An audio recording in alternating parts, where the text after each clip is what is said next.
Sports with Dave Woloshin, weekday mornings from 10 to 11.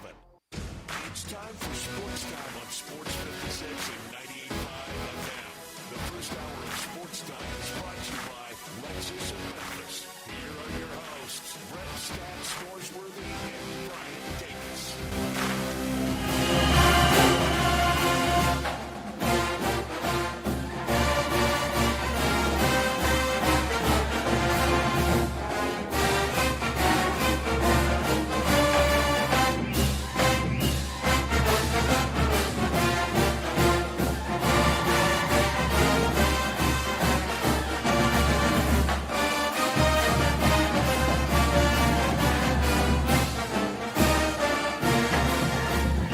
Welcome into Sports Time on this Friday afternoon, a fight song Friday. We love starting our Fridays with a fight song.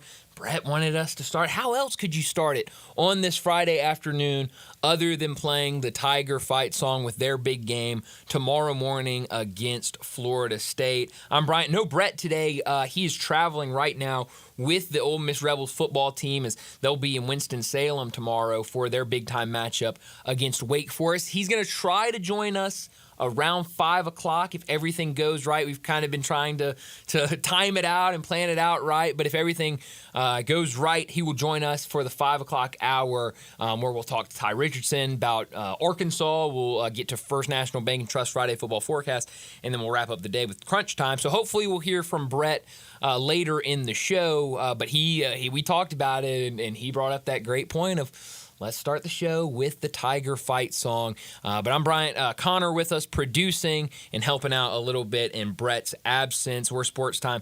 We're with you for the next 3 hours and so much to talk about as we've got a busy, busy weekend of college football, NFL, but we also had Thursday night football last night. And I want to start by talking about that a little bit, what we saw in that game last night between the Bills and the Dolphins. It was down in Miami. Miami was a 2.5-point favorite going into that game. And very early, the tide started to shift, and it really became Buffalo's game, and they dominated all night long. Miami's offense really could never figure anything out. I mean, they just did not look good all night long. Tua threw a couple of interceptions early in the game, threw a third later in the game, and then what's really been the story of the day has been Tua suffering another concussion. We know about the long history and the kind of long line of concussions that he has suffered throughout his NFL career, and last night we saw another one. And what made this one different than what we've seen in the past, and I was talking about this earlier with Johnny Radio, is the fact that those other injuries have been, he's in the pocket, he gets sacked, he goes back, and the back of his head hits the ground.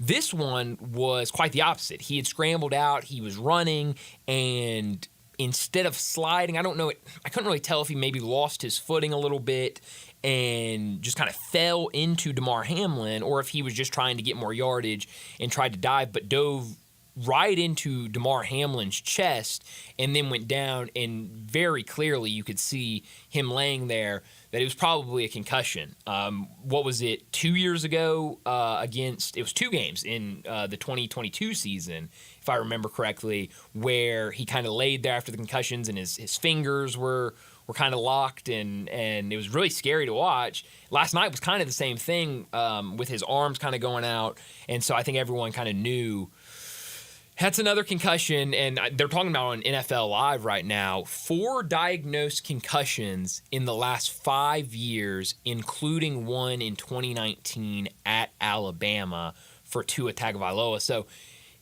it's a lot, and obviously, you always hear it's a certain amount of concussions until doctors say you probably shouldn't be playing football anymore. Well, Tua's definitely around that, and that's really what the conversation has turned into, even during the game last night. I mean, he goes down with that injury. They're talking in the booth like, yeah, this looks like a concussion. Then it was confirmed while he was in the locker room, while the game was still going on, that it was, in fact, a concussion. And right there, that conversation started of, what does his future now look like with football? Will he continue to play? will there be that conversation of retirement? That conversation went on throughout the rest of the game because at that point it was a blowout. The game was over. And then even post-game, I never watch Amazon Prime's post-game. I think they have great guys on there. It's a great, great team. I just don't really watch it. I think they have a fantastic postgame. I watch it a lot. Do you? See, my thing is, though, is like, especially last night, I was watching that game and I was watching the Texas State and Arizona State. Great game, by the way. And so when that game ended, and I went to watch Kumar Rocker in his first Major League Baseball start, and they were playing Seattle. I like watching the Mariners. So I was really like, once that game was over, usually on Thursday nights, once the Thursday night game's over, I'm either going to the college game that's on or I'm going to a baseball game or something. I don't really care about the post game. Well, I'm usually up here Thursday night, so it's usually just on. It gets you through that last 30 minutes or so. Yeah. But I made a point to watch it last night because I knew the big conversation was going to be about Tua, and they've got, I mean, their whole team is former NFL players pretty much on their postgame show and pregame, I guess, for that matter. And so I knew they would have good insight on kind of what this looks like, what those conversations will be for Tua. And I don't remember which one of them said it. But it was a great point of if you're the Dolphins, just throw him on the IR for, so then 4 weeks, that's when you can have those discussions. You can make sure he's healthy. If he does want to come back, he's fully healthy, and it's not a distraction. It's not, because here's the point. Here's the biggest thing. Skylar Thompson came in at the end of that game. Skylar Thompson is not going to win football games for Miami. No, not at all. I'm sorry. Not now, maybe they go and get like Tannehill. I know Tannehill's kind of sitting around waiting. He, I think, is also trying to get his pilot's license. Ryan Tannehill is. I heard that in an interview over the offseason. So I think they have options. But I remember last week when we were having the same conversation about the Packers and Jordan Love, who suffered an injury last week, and now Malik Willis is their backup. He came in late in that game, and I'm guessing will likely start this weekend in their game against the Colts. What would they do? Would they stay with Malik Willis or would they go a different direction and maybe give Tannehill a call? And Zach Boyd was on with Johnny Radio on Tuesday, and he said, look up the quarterbacks that are available right now. Not a lot of really good ones. Well, the big thing with that is people are already down-talking the current starting quarterback play. If you're trying to find someone who's just sitting there. For Tua? There's not much. No, all across the league. Oh, yeah. The starters are being talked down that it's not as good as it used to be. That's true. So finding someone that's just sitting. That's a great point. They're not going to be great. And now, I mean, every team has to carry 3 quarterbacks on their roster, and so it gets a little thin when you get down there. And I remember I looked up the list, and I mean Ryan Tannehill was the only guy that I think you would really like make your starting quarterback for. Get Fitzmagic back out there. Nah, he's way too old. He's fine. He's great on Thursday night. He's fantastic. He's a little too old. So that's going to be a real conversation, I'm sure, between him and his family and doctors and the team. Look, I'm nowhere close to being a doctor or anything, so I really have no idea what it looks like. I'm sure Tua wants to keep playing. But I'm sure there are going to be some doctors. I'm sure his family are going to have real talks with him about what does the future look like for you in football. But the final score of that game was 31-10. I mentioned it. It was all Bills all night. James Cook, what a game for him. 11 carries for 78 yards on the ground, 2 rushing touchdowns, and then he had 1 receiving touchdown. He was pretty much their whole offense last night for the Bills. On the other side, Dolphins could not get anything going all night long. And I don't know about you, Connor. I was shocked Devon Achane got as much run as he did. Was questionable pretty much all week, and then was questionable leading up to the game. And I believe we got the news probably in our final segment yesterday that Achane was a go and he was going to play. But I did not think they would be giving him 22 carries last night. Seemed like a little gamemanship. Maybe, because he looked fine. He looked fine. 22 carries, but that's a lot. I think it was either tied or surpassed his career high for carries. But he looked good. He looked fine. But even late in the game, like when everyone knew the game was over, Tua's injured, Tyreek Hill and Jalen Waddle are sitting next to each other on the bench, and Achane's still out there running the ball. Like, at some point, the game's over. Let's give some of these other guys touches. We don't have to run Achane in the ground like they did last night. And I was a little. I think even Herb Street made a comment about it on the broadcast last night. I was like, man, all these weapons are sitting on the bench and Achane's still going, and I don't know if you really want to run him into the ground in week 2, but it was an interesting game last night. I really did not think it was going to play out like it did with just such domination from the Buffalo Bills. I mentioned James Cook was really the guy last night, but Josh Allen had a fine game on the other side. Tua, 1 touchdown, 3 interceptions, but that's a big game, especially in that division. And it looks like these two are the teams that are going to be in contention to win this division. The other game last night, that Texas State and Arizona State game, that game was fun. It was such a good game. I was telling people take the over yesterday in that game, and it got there just barely, but it did get there. Offense all over the place in the first half, and then second half, everything shut down. The defenses stepped up. Both offenses could really struggled to move the ball. Ultimately, both teams had plenty of opportunities in the fourth quarter. They would get stops. They would get the ball back. You would think, okay, here we go. They're going to drive down and score. They didn't. Arizona State able to kick a field goal late in the fourth quarter, and then Texas State didn't have an answer after that. So it was a fun game. I don't think it really matters to many people, but it was a fun game, a competitive game for Thursday Night Football last night, and I really like Kenny Dillingham, who's done a really good job at Arizona State. I saw this last night, and this is really why I bring this up, because Dillingham was with Memphis when Mike Norvell was here. He's and he's getting a lot of talk this week because of the build-up to Memphis and Florida State, Silverfield versus Norvell. But I saw this last night when the game was over.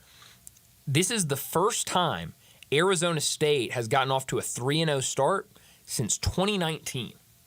Wow. That's incredible. So Kenny Dillingham doing some nice things at Arizona State, and that was a fun game. And as Brett says, no friends within the group of 5. So that's right. So that's you, a good you like loss. That exactly. That's a great point, Connor. Of if you're a Memphis fan, you watch that game. Texas State takes a loss. I know it's not a conference loss, but you got to think that that's going to hurt them in the long term when we get later in the season. I think Texas State, as good as they are, I could see them losing a conference game for sure.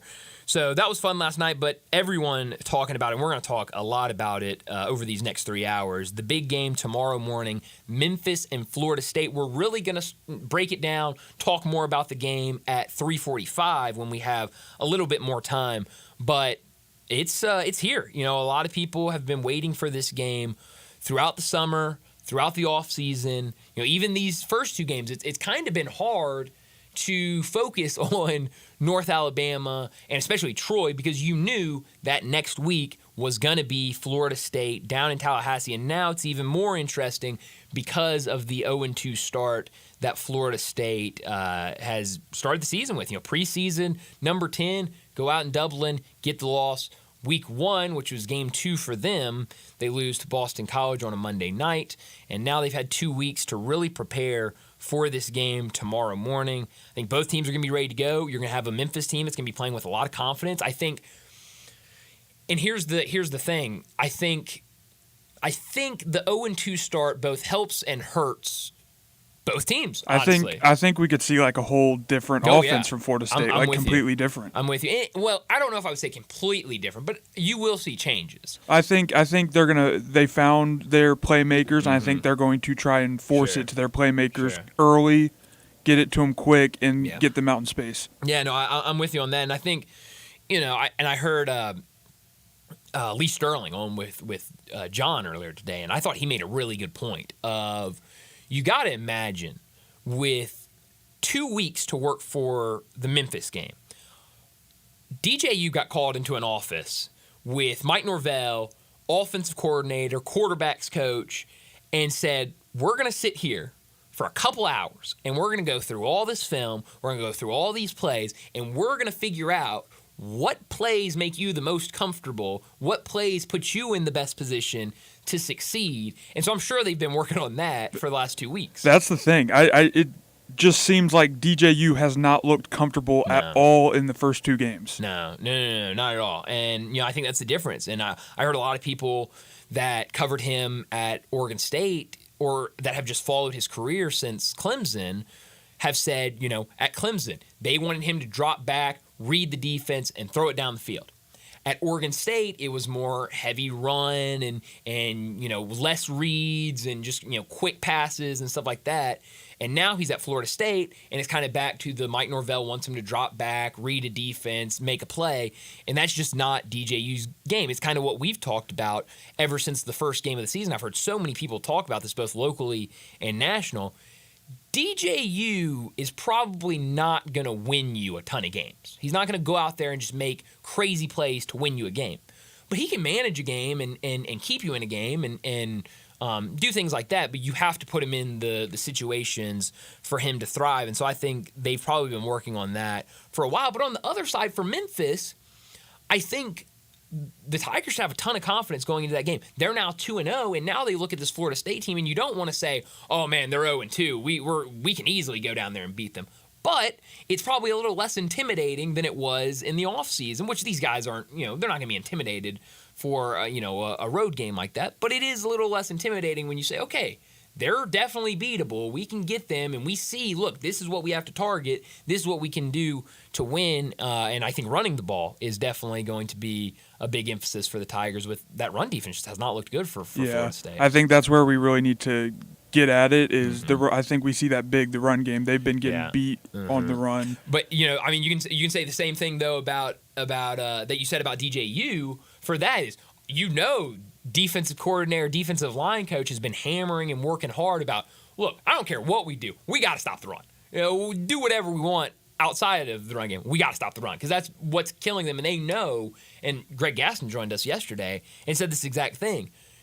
Florida State knows better than anybody that everybody's going to be game planning of run the ball, run the ball, run the ball, run the ball. And so Greg said, I think Saturday, you drop back and try to throw it around a little bit and try to catch them on their toes. But it's definitely a big game. We're going to talk about it a lot throughout the day. Obviously, in this next segment, when we're joined by Alan Bell, we'll get his thoughts on the game and a pick from him. So let me set up today's show before we get to top and not top story of the day. 3:30, I mentioned it, Alan Bell from the AB3 and Driving the Line. He'll join us to talk some wagering. We'll get a ton of picks from him. We'll probably focus on the NFL with Alan, but we'll get some college picks from him, including Memphis and Florida State. 3:45, we'll get back into this conversation about tomorrow's game, talk a little bit more about what we think we'll see, what we think the Tigers need to do to exploit this Florida State team, and on the other side, what Florida State could do to make this difficult for the Tigers. 4 o'clock, Bruce Marshall from Vegas Insider, CBS Sports, and BAMSports.net.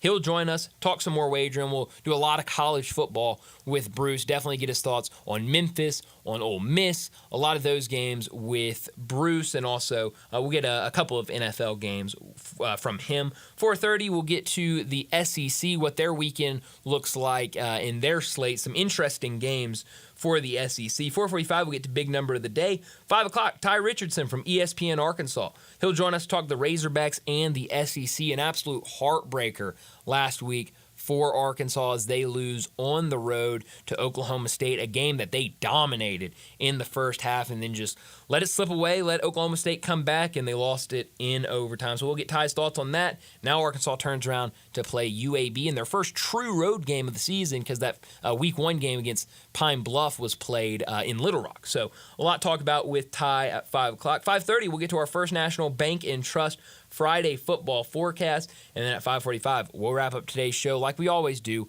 with Crunch Time. Let me remind you, we're in our Family Leisure Studios where family and fun come together. It's the world's biggest spa sale going on now at Family Leisure. Save thousands on in-stock hot tubs ready for delivery. Spas starting at $28.99. Cold plunges starting at $39.99. Swim spas at $17,499. Special financing, it's available. And don't forget about the huge discounts on all in-stock and above ground pools and all patio furniture. It's priced to move. So head out to Family Leisure, 2120 Whitten Road, just north of I-40. And let me remind you, you can be a part of the show. Hit up the Sissy's Log Cabin listener line, 901-360-8255. 888-985-5555. Text or call. Let us know your thoughts on the Tigers this weekend. How do you feel about it? Do you think they're going to go down there and get the win? Are you worried about it, especially with the 2 weeks Florida State had to prepare for this game? What do you think? Let us know at the Sissy's Log Cabin listener line, 901-360-8255. Connor, let's go ahead and get to top story of the day. Top story of the day. Well, my top story of the day has got to be Tigers versus Florida State tomorrow morning, 11 a.m. Brett brought this up earlier this week. I don't think it was yesterday, but it was earlier this week. It's going to be nice. You're going to get a lot of eyes on this game because there's going to be a lot of people getting up, watching College Game Day, and right after Lee Corso puts that headgear on, probably, if I had to guess, LSU's headgear, as they're in South Carolina for LSU versus South Carolina. Right when he gets done with that headgear, it'll fade to black, and then here comes Memphis and Florida State on ESPN. So it should be a good viewership rating if I had to guess. But it's a big one. It's the one that everyone has had circled on their calendars really since it was announced, but definitely since the end of last season and throughout the offseason. Now it looks a little different with Florida State getting off to an 0-2 start with back-to-back ACC losses to Georgia Tech and Boston College. They definitely look different. They don't look like the college football playoff contender that a lot of people thought they would be before the season started. I guess there's still a chance for them to be in the college football playoffs as the ACC representative, but they would have to do a lot of winning. I don't think they could afford to lose another conference game, and then they would have to go and win that conference championship. But at the end of the day, this is still a big game for Memphis, but it also, I don't think, matters that much. It does matter. You want to win.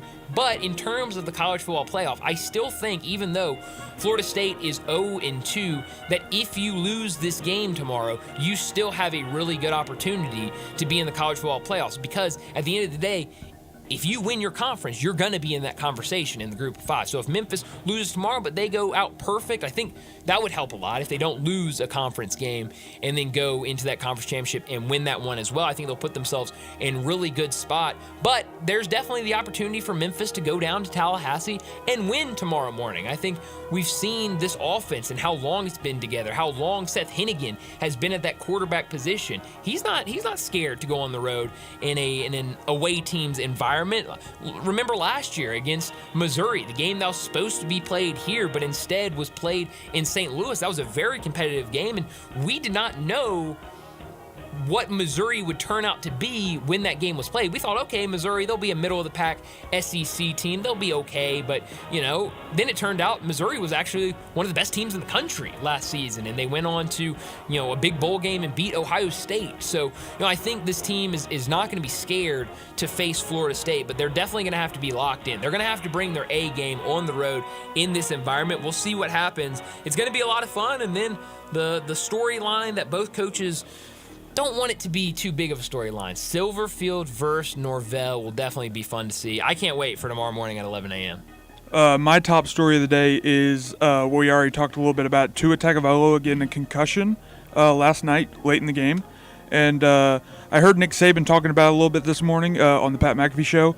Pat compared it a little bit to Andrew Luck, which I think is a great point, that I think both of those guys have so much passion for the game that's tough to slide and to give up on a play. Sure. And I think that also goes into his decision. That's going to be real tough to make a decision on whether to give up the game or keep playing.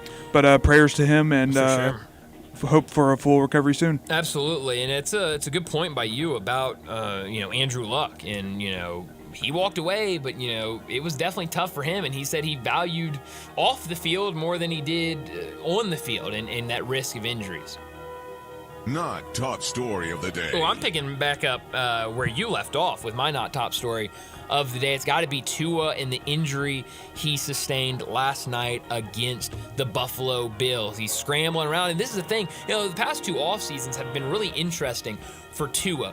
2 years ago was after all of the concussions and stuff there, and he was taking jiu-jitsu classes or taekwondo classes to learn how to fall instead of just falling back on his head. They were trying to get him to fall differently to maybe try to avoid some of those head issues. And then this offseason, he was dropping weight. He wanted to be more of an athlete, more of a dual threat quarterback where he could get out and run. We saw some pictures.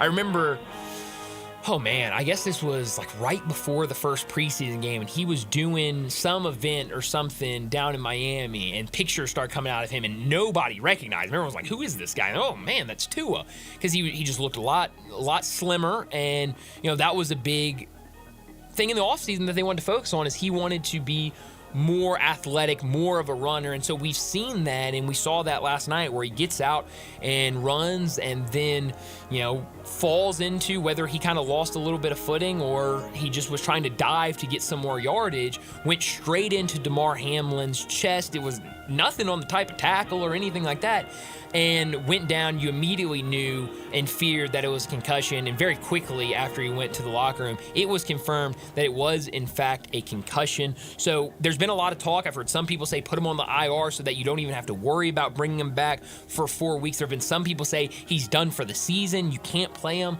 the rest of the year. There's been some people that say, well, wait until deep in the season. But at the end of the day, the Dolphins have to make a decision about this current team. I don't think Skylar Thompson is the answer at the quarterback position. So what do? Do they say, well, we really have no option here, we'll just ride out with Skylar Thompson and see what happens? Or do they go out and try to see what Tannehill's doing, what he thinks about coming and being the quarterback for Miami for at least the time that Tua is out? But I think a lot of different feelings this morning from Miami Dolphins fans than yesterday morning for sure.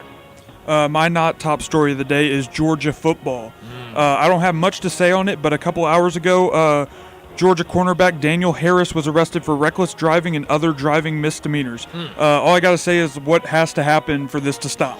Well, that's a good question, and I saw that story as well. I don't know a ton of the details about it. I really haven't had time to read much of the stories, but I don't really need any other information because it is just another one down the long line of traffic issues, driving issues with Florida. I mean, you would think that when a player loses his life, that would be a good indication. Now, I understand that these players that are currently there were not around when he was there. And so it's different, but I don't know. You don't see this problem anywhere else in the country. It's only at Georgia. So I don't know what the issue is, but it is definitely, you hate to see it every time, and you're just kind of shocked every time. And now you're kind of not shocked. It's kind of worn off. You just kind of expect it. When I saw earlier this afternoon that a Georgia cornerback was arrested, I said, I hate to say this, but it's probably driving related, and sure enough, it was. So something has to happen. I don't know what it is, but it's not going to stop. Every time it feels like Kirby Smart's in front of a microphone, he has to be asked about what's going on with your team and why are they having so many driving violations. But that'll do it for top and not top story of the day. Let's go ahead and get to our first break. When we come back, we're talking some wagering with Alan Bell. Start your day with Sports 56 Mornings with Greg Gaston and Eli Savoy. Weekday mornings from 7 to 10, right here on Sports 56 and 98.5 FM. It's Western Trading Days at Sunrise Chevrolet Buick GMC of Collierville. Almost $10,000 off MSRP on a new 24 Sierra 1500 Denali Ultimate 4x4. Even get over $3,000 off MSRP on a new 24 Buick Encore GX. Sunrise Chevrolet Buick GMC of Collierville. We make it fun to buy a car. We are professional grade. Price does not include licensing costs, registration fees, taxes, and dealer doc fee of $7.99, which are to be paid by the consumer. Sierra RZ 323,623, MSRP 87,500, dealer discount 72.18, purchase allowance 27.50, Encore SB 011,607, MSRP 31,130, dealer discount 31.35, expires 9/30/24. I don't think we really need anyone else to help us tell everyone how great Central Barbecue is. Oh, I don't think we need it either, but I just thought it might be fun to have somebody more famous than us chime in on the best barbecue in Memphis. Well, did he talk about how Central Barbecue slow smokes its meat for 24 hours to make sure that it's perfectly tender and doesn't need a sauce? Well, no, not exactly. Well, did he talk about how there are Central Barbecue locations all over town? No. Did you write his copy for him? I didn't want to be insulting. So what did he say? Hi, I'm Dave Woloshin, the voice of the Memphis Tigers. I love Central Barbecue, and I vote. Does that work okay? What does that even mean? I don't know. Corn flavor, corn Hi, this is Jimmy Stovall with Corky's Barbecue. We're celebrating 40 years in Memphis since opening our doors in 1984. And all of us at Corky's want to say a big thank you to Memphis and our loyal customers on our 40th anniversary, September 18th. To celebrate you, we are offering our world-famous regular barbecue pork sandwich for only 40 cents with any purchase. That's right, only 40 cents with any purchase. This offer is drive-through only, so don't miss out. Mark your calendars for September 18th. 40-cent regular barbecue pork sandwich at Corky's. Limit 4 per order.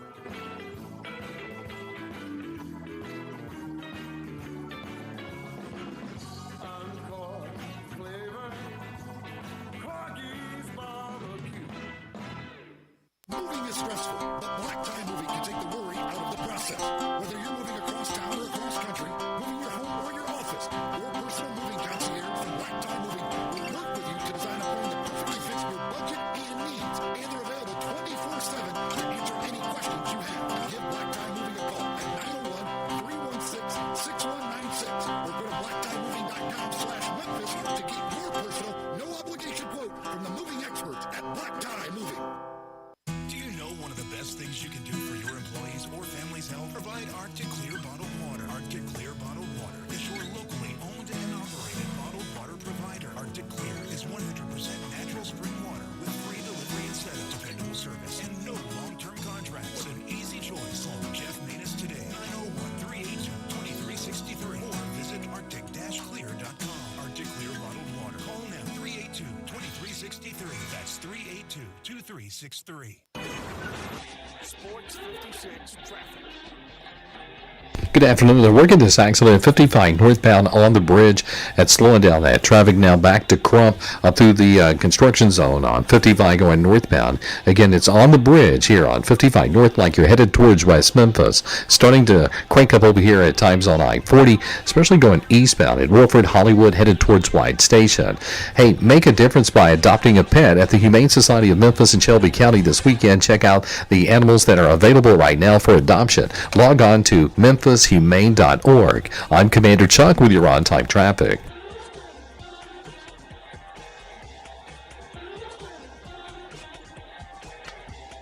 Now back to Sports Time on Sports 56 and 98.5 FM. This hour is brought to you by Lexus of Memphis.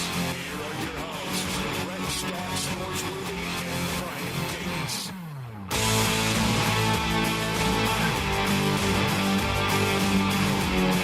Welcome back into Sports Time. Bryant Dacus with you. No Brett today. He'll be back on Monday. He's going to try and join us in the 5 o'clock hour, but he's traveling right now with the Ole Miss Rebel football team as they're on their way to play Wake Forest tomorrow afternoon. But joining us now, Alan Bell from AB3 and Driving the Line. He joins us every Friday to talk some wagering. Alan, how's it going? Were you as surprised as I was last night watching that Bills and Dolphins game, just the domination from the Bills?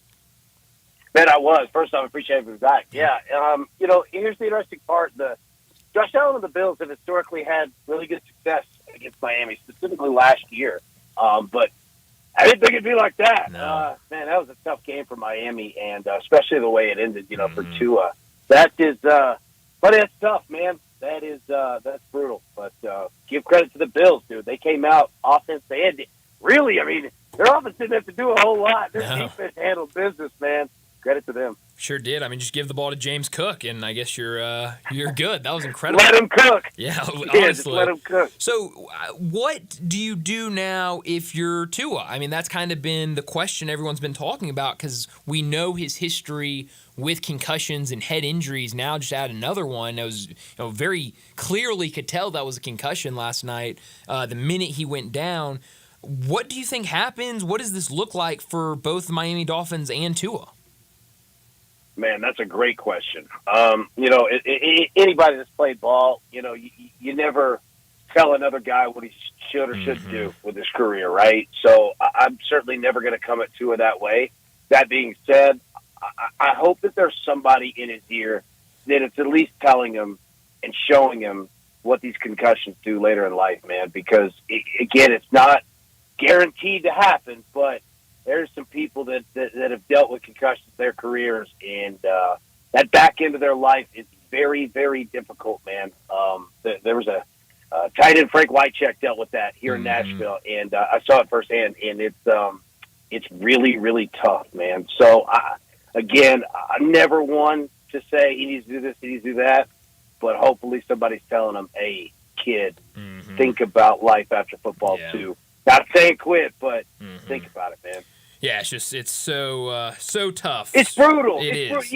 It's brutal, and you hate it for the kid because it's like, dude, he's just playing ball. You know what I mean? And it's like he's not doing something negative that's bringing this on his life. It's just bad luck. No, it absolutely is. So let's get to some of these games, and let's start in the NFL. I got to start in your neck of the woods with the Tennessee Titans, their first home game of the season, hosting the New York Jets. Right now, the Jets are a 3.5-point favorite on the road. That total sitting at 41.5. We saw this Jets team Monday night. Really never felt like they could figure it out, but going up against a really good San Francisco team. What do you think about this game on Sunday? Yeah, I think this is a great candidate for an under. Total sits about, what did you say, 41.5, roughly around there? 41.5. Yeah. So you're going to have the Jets coming off week one where their defense just got trounced and embarrassed. So you got to think that their defense is going to come out with an inspired performance. Tennessee's defense is not bad. Chicago didn't score an offensive touchdown, right? But I think that Tennessee's offense is also going to try not to make mistakes. Both teams are going to really try to run the football and just keep the big mistake out of the way, which screams to me just a complete running clock. Dude, give me the under in this game. 41.5. I'll roll with that for sure. I like that. The other team that played Monday night, San Francisco 49ers, they're also on the road this weekend against the Vikings. Both teams 1-0 right now. San Francisco a 5-point favorite. That total sitting at 46.5. What do you like in this one? So I'm surprised that this is only San Francisco -5. Yeah, I understand that they're on the road, but, dude, I mean, Minnesota, they look great against the New York Giants. Okay. Great. Good for you, man. I'm not too excited about that one. I'll tell you this. This is another game I'll take the under in. I think that you're going to see San Francisco run the ball almost the entire game, and you're going to see Minnesota try to keep the ball out of San Francisco's hands. Under 46.5. Screaming to me, man. I like that. I got to get to my team. Saints and Cowboys. My team's Cowboys, not the Saints. Good Lord. But on Fox, noon game as well in Dallas. Right now, we saw what Dallas did last Sunday against Cleveland. Looked great, especially that defense. They're a 6-point favorite here against the Saints. That total sitting at 46.5. What do you like in this one? So I like Dallas -6. I also like the over 46.5. I think you're going to see Dallas come out in their first game at home this season and put on a show. And here's the scary part. As good as the Cowboys' offense is, so is their defense. Their defense can score too, man. And New Orleans, look, we all like what they did in week one, but, I mean, who'd they play? The Panthers, right? Yep. Dude, that's the worst team in football. I don't have anything negative against the Saints, but I'm really big on Dallas. I'll take Dallas with the spread and the over. I think that you're going to see a ton of points coming up for Dallas in this one. I like it. Let's get to some of the afternoon games. Steelers and Broncos. We're going to make our picks later during Friday Football Forecast, and this is a game that we have to pick. I've been going back and forth on this game. Right now, Pittsburgh, a 2.5-point favorite on the road. That total sitting at 36.5. In Denver, what do you like here? Give me the Broncos plus 2.5. All right, yeah, and look, this is nothing against the Steelers because last week, you remember, we were screaming to take the Steelers against the Falcons, right? Big-time spot for Pittsburgh. This isn't necessarily that. Now, you got a total of 36.5. Super low, man, and that's for a reason. But I'll take Denver at home. They probably come back, up a little bit, and then Pittsburgh, I still have big questions about that offense. Give me Denver. I'm more playing a number here and a home underdog than I am anything against Pittsburgh because I love Tomlin. Sure. But if you give me a home dog, yeah, I'll take it. Absolutely. Chiefs hosting the Bengals on Sunday. Right now, Kansas City, a 6-point favorite. There's been a lot of talk this week about Cincinnati, what happened to them last week against the Patriots, and a lot of questions about Joe Burrow and his health. Right now, Chiefs, a 6-point favorite. That total sitting at 48.5. What do you like in this one? Yeah, it's fascinating. Every single game that Burrow and Mahomes have played against each other has been decided by 3 points or less. Oh, wow. I don't think that this one is going to be that, but it scares me, and it scares me taking Kansas City anything above 5.5 because every bettor has been burned by taking Kansas City. Yeah, man, it's just a number, man. Like, it's just playing a number. I'll tell you what I'll take. Give me the under 48.5. The public's going to bet Kansas City, and they're going to bet the over. I'll roll with the under. I could see both teams stalling a little bit and a lot of weird punts in this game. Yeah, give me the under 48.5. I like that. Last NFL game, then I want to get to some college football games. Bears and Texans, Sunday Night Football. Houston, a 6.5-point favorite. That total at 45.5. You like anything in this one? Yeah, I like the Texans here, man. I'll take it. Anything under 7, I'll roll with Houston here. Playing at home. Chicago, fun team, man, but I saw that offense firsthand. It wasn't pretty. Right. It was not pretty at all. They're lucky to pick up 2 defensive scores there. Houston Texans are an elite team, both offensively and defensively. I like Houston here. I'll take him 6.5. Anything under 7, man, give me to it. I like it. Is there anything else in the NFL we didn't get to that you like this weekend? Man, it's tough, right? Like, you look at, like, a game, the Raiders and the Ravens, okay? I'll roll with the Ravens -9. Okay. It sounds crazy, but every time that the Ravens are 8.5, 9, 9.5, they usually end up covering, especially off of a loss. And I don't think the Raiders have much of a defense at all. Give me Baltimore -9, dude. I'll roll with that. I like it. Going over to college football, Memphis and Florida State. A lot of people here locally really excited about tomorrow's game. I know a lot of people going to that game down in Tallahassee. Right now, Florida State, a 6.5-point favorite. That total sitting at 53.5. What do you like in this one? Give me the over 53.5. Look, I'll roll on a spread. I'll take Memphis all day long. I don't think that this poor start for Florida State is like a joke. Like, it's for real. I don't believe in this team. I think that they're soft. I think that at the quarterback position, they are atrocious. I am not a DJU guy whatsoever, and I really do like this Memphis team. Now, they play some defense here, but I'll take the over 53.5 because Florida State is going to do everything they can to score points. Everything, because they have nothing to lose. You know what? Memphis is going to score on them boys too, right? Oh, yeah. So I'll take the over 53.5. This is going to be a really fun game, man. I like that. I like that a lot. What do you think about this game? Boston College and Missouri at Missouri in Columbia. Right now, Missouri, a 14.5-point favorite, a 2-touchdown favorite in a top 25 matchup. That total sitting at 53.5. What do you think about this one? Man, that's a tough spread, right? Because I like what Bill O'Brien and Boston College have done so far, starting off 2-0. Now, Missouri, they haven't even given up a point yet this season. They haven't played anybody, That's but right. they haven't given up a point. You got to give them credit on that one. I think the Boston College is definitely going to want to run the football. Give me the under 53.5. Missouri will win. They could cover, but 14.5, I am not eating a hook after playing a double-digit spread as well, over 14. Not doing it, man. I'll take the under 53.5. Could be a fun game, man. Last thing before we let you go, is there anything else you like in college football this weekend? Yeah, dude. Oregon State is going to be a really fun game. I'm going to roll with the over of 49.5. I don't want to play Oregon -16. It's just too many points, especially in a rivalry game. But I don't want to fade them either because they are a good football team. And then Texas A&M and Florida. A&M a 4-point favorite on the road. Give me Texas A&M. I'll take the points. I think Florida is ready to implode. I like that. That's going to be an interesting game tomorrow afternoon. I don't know if I don't think they've even named a starter yet. I think they're still kind of up in the air on Lagway and Mertz, kind of who to start with. Mertz coming back from his concussion, so that'll be real interesting. It feels like Yeah, I didn't mean to interrupt you. Like, it No, you're feels good. like disaster. Yeah, it just does. feels like, it just feels like a mess, man. Absolutely. Well, Alan, as always, thanks so much for joining us. Enjoy this week and good luck, and we'll talk to you again next Friday. Hey, appreciate you, brother. Thanks, man. Have a good one. Thanks, Alan. Alan Bell joining us from the AB3 and Driving the Line, giving out some bets for this weekend, both NFL and college. Got a lot of picks from him for both college and the NFL, and he likes the over for Memphis and Florida State over 53.5. Let's get to a break, and when we come back, we'll talk about that game, Memphis and Florida State, the big one tomorrow morning. We'll talk about what the Tigers need to do to win, what they've got to do better than what we saw in the first two games. We'll talk about that next on Sports Time.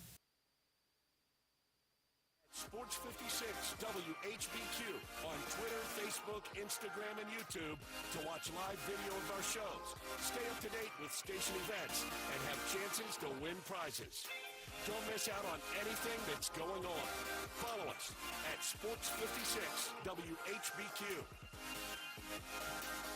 This Sports 56 traffic report is brought to you by Luttrell Belting. They keep you moving. Hello, sports fans out there. Walker Taylor here with the Germantown and Collierville Commissary. We just celebrated our 43rd year in business, and I would like to thank our fantastic customers and especially our loyal staff. Time has flown by. We now have a second location, Poplar and Houston Levy in Collierville. Catering is a specialty of ours. 50 to 5,000, no job too small, no job too big. Full service or self-service. We also have a party room in Collierville that is great for rehearsal dinners, business meetings, you name it. We'd love to have you. Also, our barbecue party packs start at $8.75 a person. Barbecue, beans, slaw, bun sauce, including serving utensils. Especially great for tailgating with football season coming up. The commissary restaurants also believe in giving back to the community. Possibly you have been approached by somebody selling a barbecue six-pack coupon for fundraising. Cheerleading groups, church groups, anything to help a worthy cause. Holidays are near. Smoked hams and smoked turkeys will be on the pit before you know it. Come see us at Germantown and Collierville Commissary. Also check us out at commissarybarbecue.com.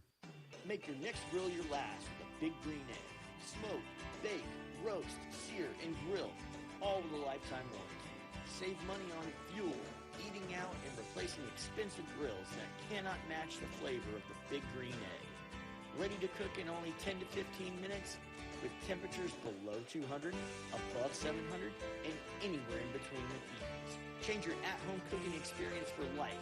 Go to shop.biggreenegg.com. Guns, guns, and more guns. Over 700 firearms in stock. Home defense guns, old guns, new guns, used guns, big guns, little guns. Every gun you can think of, Classic Arms has them. All brands like Glock, Sig, Colt, Ruger, Smith & Wesson, Browning, Beretta, Benelli, Remington, Winchester, and more. Guaranteed lowest prices in town. Only gun importer in the Mid-South. Free gun inspections and appraisals and free bore sighting for the upcoming deer season. Shop online at ClassicArmsOfMemphis.com or visit Classic Arms at 1740 Germantown Parkway behind Quirky's Barbecue in Cordova. Summer may be over, but yard work, it goes on. Don't worry, Colonial Hardware makes it easy for you. Colonial Hardware has all the lawn and garden tools you need from the best brands in the business. Ferris, Snapper, Husqvarna, Toro, Echo, Shindaiwa, and Billigo. Servicing most brands of lawn equipment, Colonial's master service techs will keep you going year-round. Colonial Hardware, family-owned and operated, and serving you for nearly 50 years. Next to Bass Pro Lake at Sycamore View, and online at ColonialHardwareInc.com. As always, every day, this hour of our show brought to you by Lexus of Memphis at 2600 Ridgeway and online at LexusOfMemphis.com. Great offers on all 2024 models and always special leasing options. Driving luxury and confidence, knowing that every new Lexus comes with complimentary first and second maintenance services. Call them at 901-334-9673, but stop by the one and only Lexus dealership in town at 2600 Ridgeway and put yourself in the driver's seat of the all-new 2024 flagship LS500, and you'll be looking and you'll be driving in style. When you purchase a Lexus, you get top-of-the-line engineering and design, and they make for the luxury driving experience. Online at LexusOfMemphis.com. Experience amazing at Lexus of Memphis.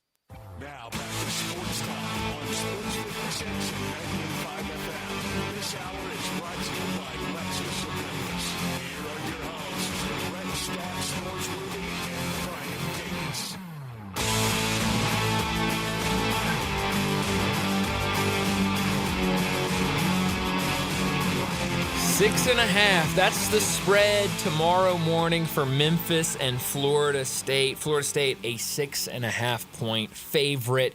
It was at, 7.5? I think is what it opened earlier this week at. Yeah, it was 7.5. And then now it's moved down a whole point to 6.5. So it looks like a lot of money coming in on the Tigers. A lot of people down on this Florida State team. And I think you look at those first two games for Florida State, and I think there's two things that are very obvious. I don't think DJU has started the game really how many people thought he would, and then the run defense has really been disaster for Florida State. Now I'll say this, and I'm not trying to talk up DJU or anything like that.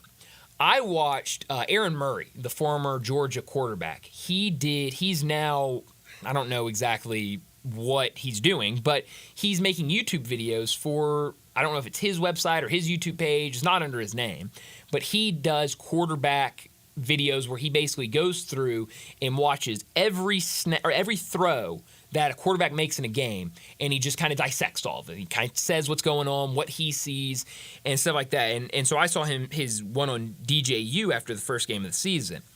And I didn't know it was Aaron Murray for a long time while I was watching it, because it was like the big screen was the game, and then in a small box was him. And I wasn't really paying attention to him. And then he went full screen. I was like, that looks like Aaron Murray. Sure enough, it was. He was saying that a lot of the throws DJU was making, a lot of the reads he was making, he was just slightly off. Like he was like, we're not talking about a guy that is just terrible out here. He's just a little off here, a little off there. If he kind of leads this a little bit more, that's a great throw. If he hits this guy instead of this guy, that's a great throw. And so he was, because you've been seeing so much about, man, DJU's just terrible. He's awful. This is a terrible quarterback. He fleeced Florida State. And my takeaway from his video was more of, yeah, this guy's a good player. He just needs to get more comfortable in the offense. He needs to work on his reads. He needs to work on some of his throws. But if he can get that stuff down, he'll be really good. So we talked earlier, Connor, about what changes do we think we'll see for Florida State. And I think that's going to be a big one of, there's no way these 2 weeks have gone by, the first 2 weeks of the season and now these 2 weeks, and they haven't sat down with DJ and said, look, we know you're struggling. We've seen it. There's a lot of people talking about it. What can we do to make this easier for you? What can we do to make you more comfortable? And I'm sure they had a conversation about it. They probably watched a lot of film and tried to figure it out. So I think you'll see a little bit different of an offense from Florida State in this game tomorrow. But I'm very confident in this Tigers defense. I really like what I've seen from them. We've talked about it a lot this week. Chandler Martin coming back has been awesome. Herring had a really good game last week against Troy. If he can continue that would be huge for tomorrow. And I really like Kobe Minor, the cornerback that they got from Indiana. He's been really good through these first two games. So I think it's going to be a big game for the defense. And then offensively, that run game looked really good last week with Mario Anderson. But how is it going to do against Florida State? Because while the run defense has not been good through 2 weeks, you got to imagine they're going to improve. You got to imagine they've been working on a lot over these last 2 weeks. And there's a reason people were saying they could have the best defensive line in the country before the season started. They have big, athletic dudes on that defensive line. So how effective will Mario Anderson be tomorrow? I think that's my biggest question. And how do they use that run game, especially with personnel? Is Mario Anderson getting all the carries tomorrow? Is Greg Duosier getting in there? And if he does, how effective is he against Florida State? I thought he looked good in the last game against Troy. How much do they use him? They've been using Brandon Thomas as like kind of the goal line back. He had, 2 carries for 2 touchdowns against Troy for like 3 yards. So I think the run game is going to be interesting tomorrow in how Memphis uses it. And I think that's the biggest question, because I'm not worried about Seth Hennigan tomorrow. I think if Seth Hennigan's on his A game, that the pass game's going to be fine. I think Florida State has good corners. Their corners are pretty good. But I really like what Memphis has at quarterback and what Memphis has at the receiver position. Well, we really haven't had to see the Florida State defense in the pass game, because first game, Haynes King and Jamal Haynes on the ground were unbelievable. And then second game, Thomas Castellanos and Ty Robichaud went off and on the ground. So we haven't seen much out of the defense from Florida State besides them getting beat on the ground. Sure, and they're going to be playing for pride tomorrow. They've heard all the noise, and that's kind of the thing of, that's been the old, the old saying is, don't look at the outside noise. And all these guys are on social media. All these guys are seeing all of this. They know that people are talking bad about it. They know that people don't think their run defense is any good. And so I'm sure they've been working on it all week, and I'm sure they've been locked in. Now, something I was talking about with Dave this morning is the checkout factor for Florida State. If Memphis can get off to a hot start, that is a game changer for this one, because I really do believe whether it's Memphis gets the ball first and drives down and scores, or they get a stop, Florida State gets the ball first and they get a stop and then drive down the field and score, I think that can change a lot, because I think Florida State's, they've had 2 weeks, they've been working, they're going to be, trying to play with confidence. They're going to go out there and go, okay, we've got this. We're going to bounce back today. If they come out and get popped in the mouth, early, and they look up at 7-0 or it's 10-0 and Memphis has a lead, then you kind of start talking about, do they kind of look up and go, man, here we go again. We're down again. And then, that's a real thing of that kind of playing a role. So I think it's going to be, I think there's a lot of interesting aspects to this game tomorrow. And I think we see. I do think we see a different offense out of Florida State. Shout out Aaron Murray for backing up DJU. Yeah, he's like the only one. But he's year 4 in, yeah. And 0-2 start. You gotta change something. So are you saying you think we see a different quarterback? No, not a different quarterback. I just think the whole scheme, him dropping back, trying to read the defense, making a throw. I think it's much quicker out of his hand. I think it's that. I know we talked about it with like the Broncos, where I saw a number and I went and like backed it up of out of Bo Nix's 21 completions, I think 3 of them were 10 yards or further down the field or something crazy like that. And so they're trying to protect him of just drop back, quick read, you got a man, get it out.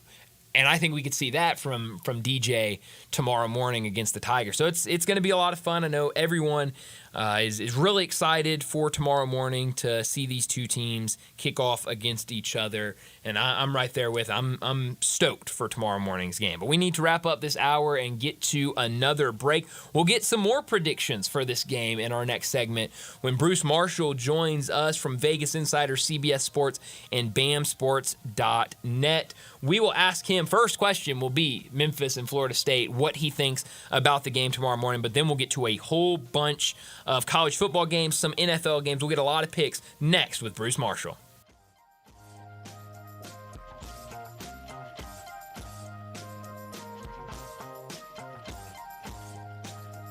Getting engaged soon?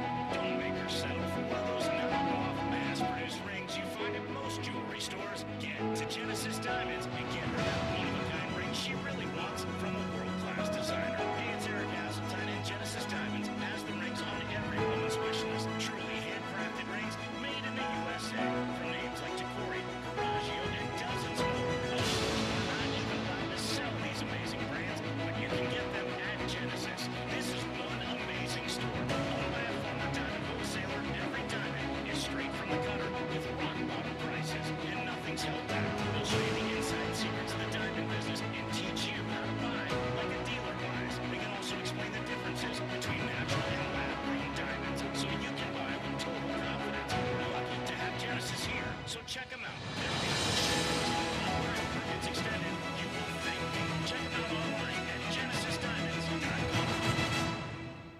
Hi, this is Troy Fiveash, owner of Fiveash Roofing. In these uncertain economic times, there are so many things as a contractor and a business owner that I cannot control. The rising cost of materials, not to mention fuel and transportation costs.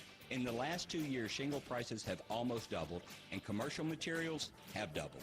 And I don't have to tell you what fuel costs these days. But you know what I can control? How much markup I put on a project. I have always prided myself in knowing I never gouge a customer. But in an effort to ensure my crews have work and my customers are being treated fairly, I have lowered my profit margin, hoping to give you a price you can live with and keeping my crews busy. So if you need a roof or gutters, please give us a call. 5 Roofing, fair, honest, and ethical. 5 Roofing, a proud sponsor of Tiger Athletics and a member of the Tigers home team. 367-0050 or memphisroofer.com. 367-0050 or memphisroofer.com.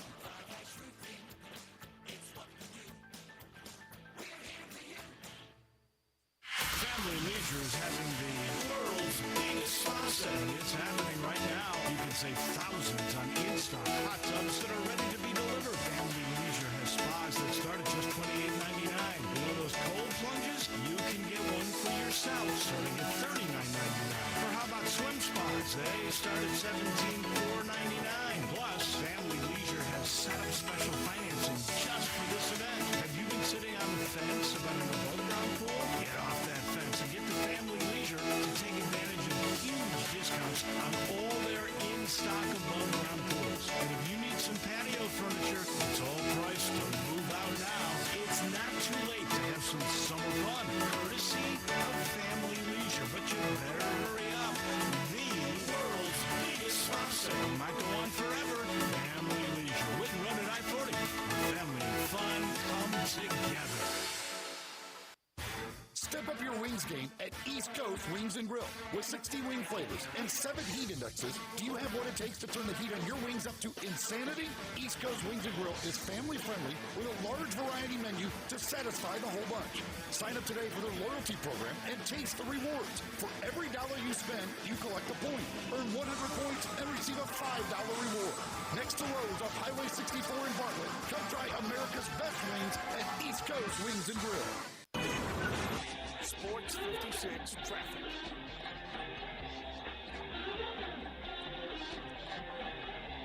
On the bridge, it's added an extra delay now on 55 North, trying to get up through this construction zone between McLemore and South Parkway. It's loading up with more volume on 240 East from Mill Branch out to 385. This rain moving through our area during rush hour traffic, just like yesterday, not helping, that's for sure. Hey, Weimer's Jewelry, serving the Memphis area now for over 40 years, no matter what the occasion is that's coming up. Check with these guys first at Weimer's Jewelry, 7525 Highway 64. I'm Commander Chuck with your on-time traffic. Broadcasting from the Family Leisure Studios, we are Sports 56, WHBQ Memphis, and W253DF Memphis.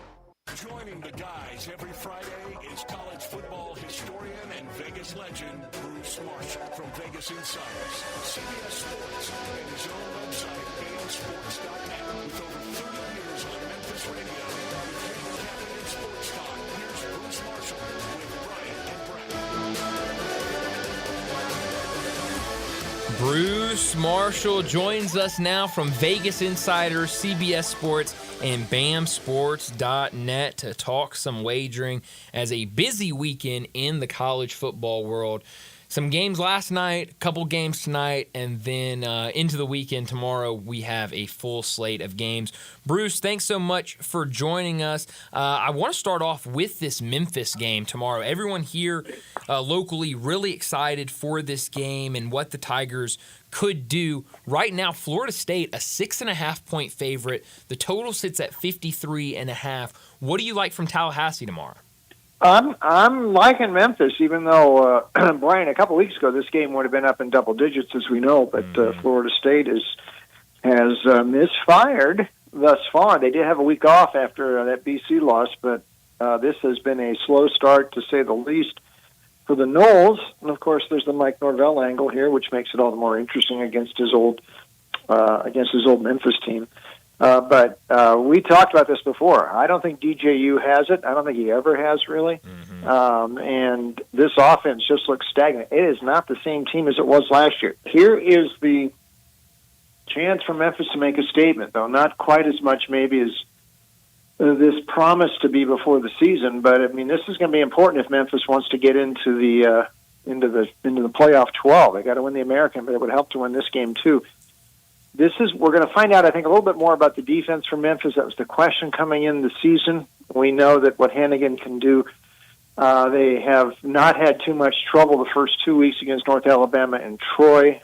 Troy is kind of disappointing this far under the new coach. but the defense has looked better. We'll get a better test, I think, this week, unless Florida State's as bad as it looked in that BC game. Big for Ryan Silverfield here, too. I mean, he was an assistant for Norvell, took over. He's gotten a nice contract extension since, so he seems to be, climbing the ladder here. Mm-hmm. And I think Memphis has got a shot here. Can they win it? Yes, I think they can. Can they cover that number? I'm more comfy in that. That's still a lot of points for Florida State to be laying against anybody right now. I just don't think Florida State has it. If Memphis has what we think they've got, Hennigan can certainly outdo DJU, and Memphis can win this one, so I'm going to take the Tigers. I like it. I know a lot of other people like that as well. The big game tomorrow morning against Florida State. Another game starting at 11 a.m. Game day will be there in South Carolina for LSU and South Carolina. I really don't know what to think about the South Carolina team. Week 1, they did not look good against Old Dominion. Last week, they dominated Kentucky in that game. Now they're facing an LSU team that enters 1-1 on the year. Right now, LSU is 6-point favorite on the road. That total's sitting at 48.5. What do you like in this one, Bruce? I like LSU, and I'll tell you why. One, I just think it was a case of the Tigers being overheated those first 2 games. The party atmosphere in Las Vegas and contributed, I think, to a really sloppy effort, some bad penalties and mistakes against USC, and all the pomp of the home opener against Nichols. Their just mind hasn't looked where it should be here. I think a real live SEC road game in front of a hostile audience will kick the Tigers back into gear. You mentioned South Carolina. This offense still ain't doing that much. And I know Sellers looked a little better last week. He did throw 2 TD passes against Kentucky, which, by the way, was very disappointing. But he only threw 14 times last week. And they are not running the football very well. Now, Shane Beamer's defense usually swarms, and they really took Kentucky out of what they wanted to do last week. But LSU is a lot further along than Kentucky, and we've seen Garrett Nussmeier, and these wideouts show a lot of upside thus far. Their best football is yet to come, and they're a lot closer to that, I think, than South Carolina is, especially offensively. One last note, Brian, these are the sort of games Brian Kelly has been able to win at LSU. He's been able to beat Mississippi State both times. He's been able to beat Auburn both times. He's been able to beat Florida both times, cover all those games. Won at Missouri last year. Now, he did lose at Ole Miss, but Ole Miss, I think, is several notches above where South Carolina is, as was Texas A&M 2 years ago. Mostly, he's been able to win against this level of SEC opposition, and I think this is where LSU kicks it into gear. I don't trust South Carolina's offense yet. 31-17 LSU. I'm going to lay the points with the Tigers up there at Williams-Brice. I like that one a lot. Another game in the, an SEC team playing an ACC team, but a top 25 matchup, Missouri and Boston College, 11:45 locally here, first kick. Right now, Missouri, a 14.5-point favorite over this Boston College team that just entered the top 25. They got the win against Florida State. They played an FCS opponent last week, got another win. Going up against this Missouri team, 14.5-point favorite, total at 53.5. What do you think about this one? Brian, they've been betting this one down. This number was 17 earlier in the week, and I thought that was too high. Sure enough, they bet this thing down. Like you mentioned, a lot of 14.5s out there now. That seems to be the consensus, and I think there's good reason for that. BC has looked really good. Now, I don't want to get too carried away about Duquesne, but that was no problem with Florida State. They ran on Florida State. Castellanos, the quarterback, a really good dual threat. He's electric. Bill O'Brien, new head coach. They knew what they were doing. They physically beat up Florida State. It was worse than 28-13. So every indicator that they have arrived here and are going to be a force in the ACC. I know Mizzou is good. But they haven't played much so far. The defense hasn't given up anything, but it's going to get tested a lot more this week. Offensively, they haven't really done much either. Now, that's understandable. They may be playing under wraps a bit, but we haven't seen Brady Cook and Luther Burden really hook it up yet like we know they can. And there's a lot of big games coming up here for Missouri. I think this is going to be a pretty tough game. For what it's worth, the last time they met, it was 3 years ago. Jeff Hafley was still there, and it was Eli's first year, I think, at Mizzou. But BC won this game 3 years ago up in Chestnut Hill. Now, that's a ways back, different teams now. But there isn't that much of a gap between these programs. There shouldn't be. And I think O'Brien has done a good enough job at BC. Maybe a really good job. I mean, this is a dark horse to win the ACC, I think, and no reason they can't stay close. I'm taking BC plus, may not win it. 27-22 score forecast for me for Mizzou to squeeze it out. But you give me over 2 TDs with Boston College. That's the way I'm looking. Yeah, it's hard to go against 2 touchdowns for sure. Last week, you gave us Tulane against Kansas State. Really good pick by you. Now they have another big-time opponent, Tulane does, as they now go on the road to Norman to face this Oklahoma team. Oklahoma 2-0, but did not look as good last weekend against Houston. Really struggled to move the ball. I believe, what was that game? 16-14 final score, something around there. Tulane looked good. I like this quarterback Tulane has, Mensah. He's really been impressive when throughout the offseason, a lot of people thought it was going to be Ty Thompson's job down there. What do you think about this game tomorrow afternoon? Oklahoma, a 13-point favorite, the total sitting at 46.5. Yeah, I like Tulane too, and I like John Summerall. We talked about him last week a bit. His point spread record, I mean, since he was at Troy 2 years ago, I think it's 20-9 now. We know how much Troy won the last 2 years. I mean, that was a really close one last week. They had the lead on Kansas State, which came back on them at the end of the game there. Very controversial pass interference. It looked like Tulane had tied the game, was ready to force overtime. Ended up falling short by 7, but the effort was certainly there, and that covered a point spread. I like Mensah, too. It looks like he can do a lot more. I mean, like you, we were thinking the Oregon transfer was going to be at quarterback, but Mensah's looked really good. He can do a lot of things, it seems. I'm still trying to figure out what happened to Oklahoma. Everything you said after the Temple win, I think Temple is really bad, though. And Houston, slowed that offense down. A real question for Jackson Arnold. This is a Houston team that lost by 3 touchdowns in the opener to UNLV, which, by the way, is playing tonight. So questions about Oklahoma. I'm going to give Summerall. I'm inclined to pick John Summerall every week, especially when he's a dog like this. Yeah. And Tulane just is not. Tulane's played on this stage before, and some questions about how good Oklahoma really is. I think the Houston game, that's a sort of a red flag. I'll take Tulane, maybe not winning it, but plus almost 2 touchdowns. Yep, look at that side. I like that. Bruce Marshall joins us from Vegas Insider, CBS Sports, and BAMSports.net. Let's go to another SEC game. Down at the Swamp, Texas A&M travels to Florida, and they are a 4-point favorite on the road. Texas A&M is. The total sits at 45.5. Both teams 1-1. Both teams winning their last game over FCS opponents, but dropping the first games in 2 marquee matchups. What do you think about this game tomorrow in Gainesville? Yeah, I was talking with Harold Bugg and Brett Beard up in Huntsville, Florence, earlier in the week, and they were wondering, which coach is this a bigger game for? And we all agreed, no, it's a bigger game for Napier. For sure. He's got to win.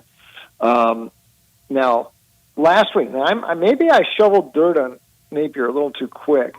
We had heard about Lagway, and we weren't totally sure he was going to play last week, but he looked better at quarterback in his debut than beyond my wildest dreams, and maybe beyond the wildest dreams of any Florida fan. Now, it was only Samford. It was only an FCS team, but you could tell watching last week that this kid has got upside, he's got confidence, he's got swagger.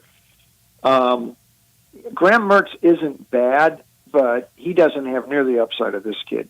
And if Napier is going to save his job, Lagway is going to be the guy who has to do it. I don't think Mertz is going to be able to win enough for him to get there. Lagway, maybe not either, but he might. He's got a better chance.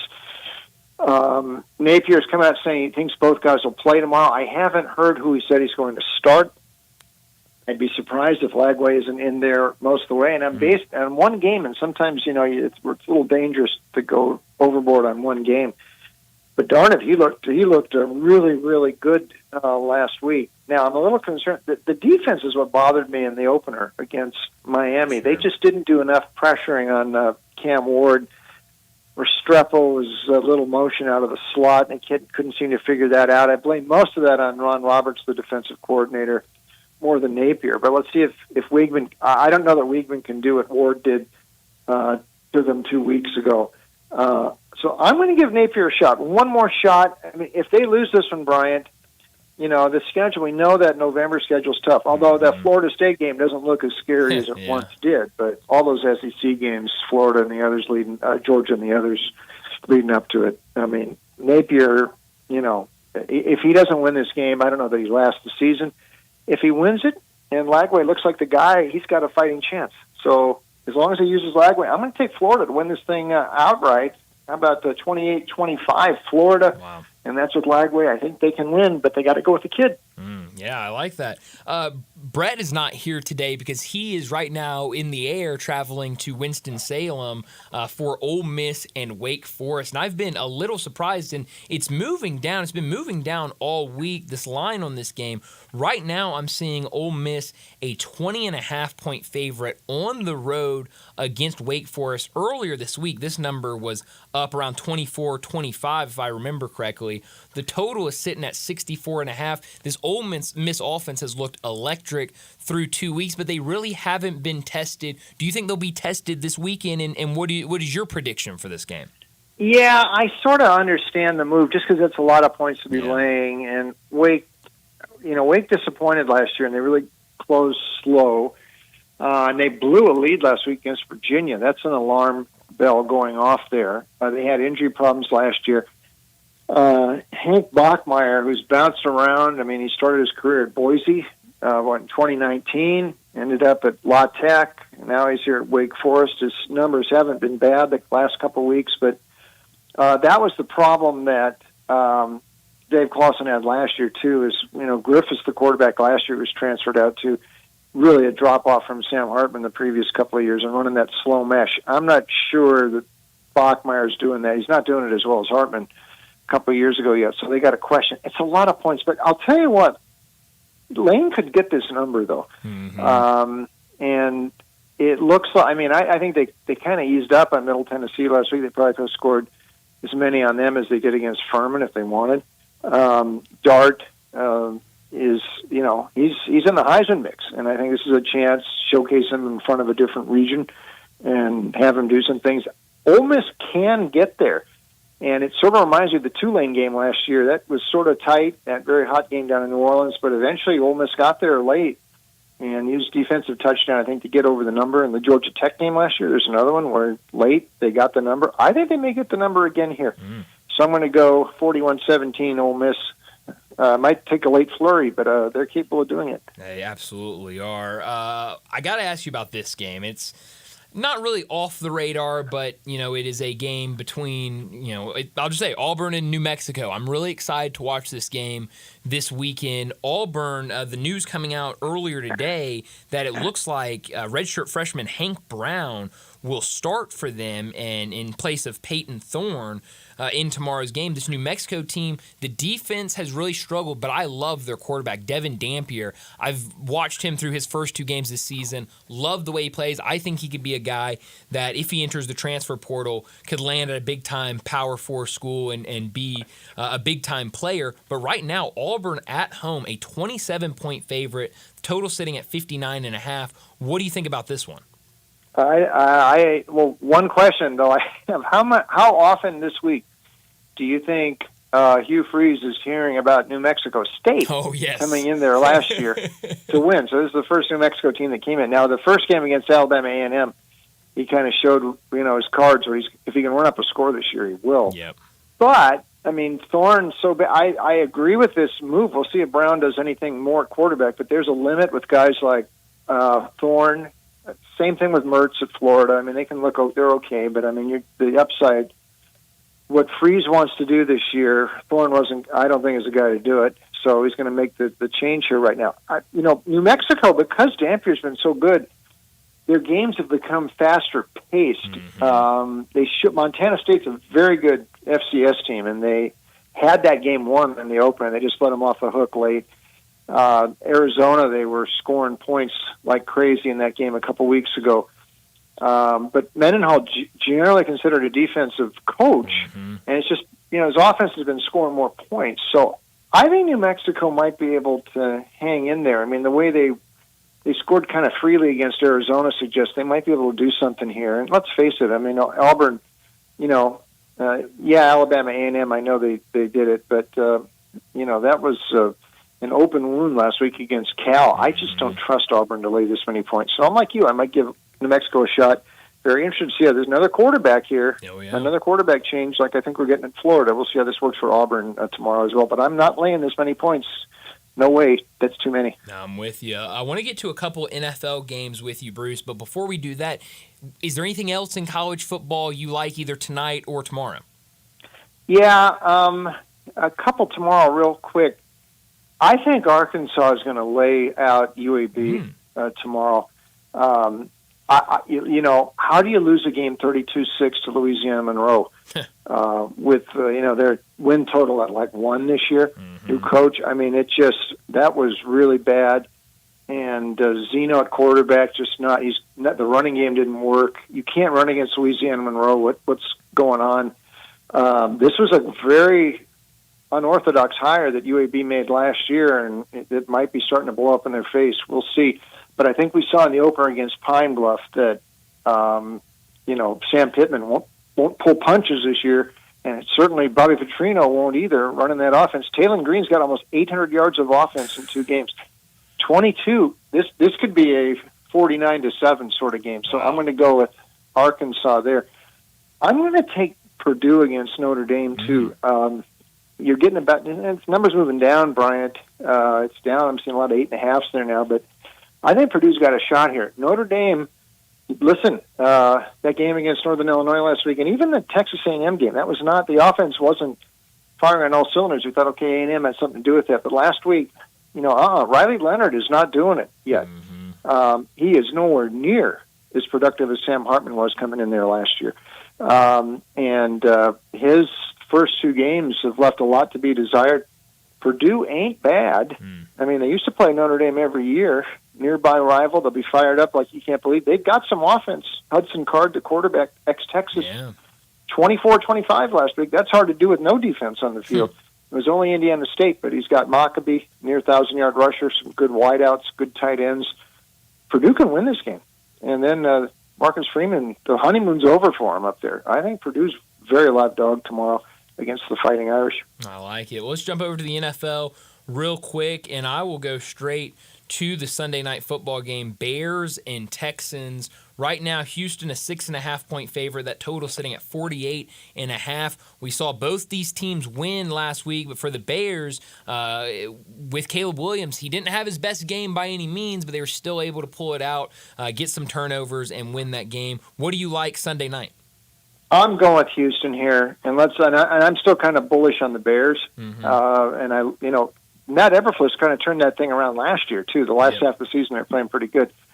But Caleb ain't ready yet. I mean, rookie quarterbacks, we saw he was really struggling. That was a miracle that they won and covered that game last week. Some egregious errors by Will Levis in Tennessee led him back in the game. Houston's, Stroud's got a year head start on Caleb here. He's already got rapport with his wideouts. Joe Mixon is really helping out. I'm going to lay the points with Houston Sunday night. Is there anything else in the NFL you like? Yeah, how about the Rams at Arizona? They have won and covered 8 straight in Glendale. Oh, wow. Going back to their St. Louis days, they played them once in London there. Sean McVay has owned Arizona. Last I looked, they're a 1-point dog here. Arizona last week, same old. They got out to a fast start. They can't close the game out. This is the game Sean McVay has dominated Arizona. The Rams have won down there consistently. I don't see why they can't again. So I'm taking the Rams against Arizona. I love that. Where can we find more of you, Bruce, before we let you go? Thanks, Brian. Check me out online, VegasInsider.com. Picks on all these games. Pro football, college football, MLB. VegasInsider.com. Same stuff up there, CBSSportsline.com. Also, my new pick place. It's called PicksandParlays.com and Winners and Winers, WHINERS.com. All my picks up there, too. Bruce, as always, thanks so much for joining us. Good luck this weekend, and we'll do it again next Friday. Okay, Brian. Thank you. Thanks, Bruce. Bruce Marshall joining us from Vegas Insider, CBS Sports, and BAMSports.net, giving some great plays for the weekend. He likes Memphis. He likes Ole Miss. He likes Arkansas, and those are some big numbers for Ole Miss and Arkansas. Ole Miss right now, 20.5-point favorite. That line moving in the other direction. I mean, that line earlier this week was up around 24-25, now down to 20.5, and then Arkansas, a 23-point favorite at home against UAB. Well, we need to go ahead and get to a break. When we come back, we'll talk about some of these games. We'll take a look at the SEC, a really interesting weekend with SEC play. You've got a lot of non-conference matchups, but some interesting conference matchups. Game day will be at LSU, South Carolina tomorrow morning. We also have Texas A&M and Florida. So we'll talk about what we expect to see in the SEC. We'll do that next on Sports Time. We are real sports talk. Sports 56 WHBQ. Available on your radio dial at 560 AM and 98.5 FM, as well as around the world online at sports56whbq.com. Take us with you everywhere by downloading the Sports 56 app. And at home, just say, Alexa, play Sports 56. Wherever you are, stay tuned in to real sports talk. Sports 56 and 98.5 FM. I think a lot about golf, and when I think golf, I think Miramichi. Did you know Miramichi Golf Course offers membership? It's a great way to play more golf for less out of pocket. Their memberships run for $300 a month plus tax, and that includes unlimited rounds and range balls, no extra card fees, priority tee time booking, and discounts in the pro shop. Oh, by the way, there's no initiation fee. Miramichi green fees, they'll allow you to choose the right rate at the right time on the right day for your needs. If morning tee times are more important, you can book up to 14 days ahead of time to reserve your spot. If rate is more important to you, there are discounted evening rates available that you can choose from. You'll find the lowest rates on Tuesday through Thursday afternoons. Sometimes you just need to escape the hustle and bustle of life. Miramichi Golf Course provides just the right place to solve that need. The name Miramichi means place of happy retreat. When you need a quiet, peaceful round of golf, please make your way to Miramichi. Hey folks, grab old Penelope and saddle up for the 35th annual Western Trading Days here at Sunrise Buick GMC at Wolf Chase. There's a new sheriff in town and we're slashing prices on over 600 new Buicks and GMC models. You'll get big rebates, huge discounts, and a low APR financing. Get top dollar for your old wagon when you trade in for a new buggy, and financing for just about everyone. Divorce, repo, slow pay, it's all okay at Sunrise. The #1 volume Buick GMC dealership in Memphis, 4 years running. Call, click, or come on into the good-looking store in Bartlett. We make it fun to buy a car. Credit based on 20 through 23 new vehicle sales data. Locally owned and operated for over 40 years, Automatic Gates Construction tailors custom gate solutions for all your residential, commercial, and industrial needs, including repairs, maintenance, and installation. Automatic Gates Construction specializes in designing and installing automatic gates and fencing that seamlessly blends security, functionality, and aesthetic appeal. Elevate the safety and efficiency of your property with a premium gate solution. Automatic Gates Construction at myautomaticgates.com. Step up your wings game at East Coast Wings and Grill. With 60 wing flavors and 7 heat indexes, do you have what it takes to turn the heat on your wings up to insanity? East Coast Wings and Grill is family friendly with a large variety menu to satisfy the whole bunch. Sign up today for their loyalty program and taste the rewards. For every dollar you spend, you collect a point. Earn 100 points and receive a $5 reward. Next to Lowe's on Highway 64 in Bartlett, come try America's best wings at East Coast Wings and Grill. So you need to sell your house? I have the solution. Call 901-406-1101. That's 901-406-1101. Call my buddy Bill and I buy houses. Any area, as is. It's literally as simple as that. Just pick up your phone, call 901-406-1101. That's 901-406-1101. Call my buddy Bill and I buy houses. Guaranteed to close in 5 days. If you need to sell your house fast, call Bill at 901-406-1101. That's Bill at I Buy Houses. Sports 56 traffic. Good afternoon. Even though they cleared that earlier wreck, we had 55 on the bridge headed over towards West Memphis. It still left us with a pretty good backup on 55 for the last, 30, 45 minutes out here. It's been just crawling on 55 from Mallory, trying to get up through that construction zone there up by South Parkway, Macklemore. Again, it's still frustrating trying to get up through there at the moment, so allow yourself extra time. It's building pretty good with more volume on 240 east from Mill Branch out to Billmore's Parkway. Hey, Weimer's Jewelry, serving the Memphis area now for over 40 years. No matter what the occasion is, stop by and see them first at Weimer's Jewelry out there on Highway 64. I'm Commander Chuck with your on-time traffic.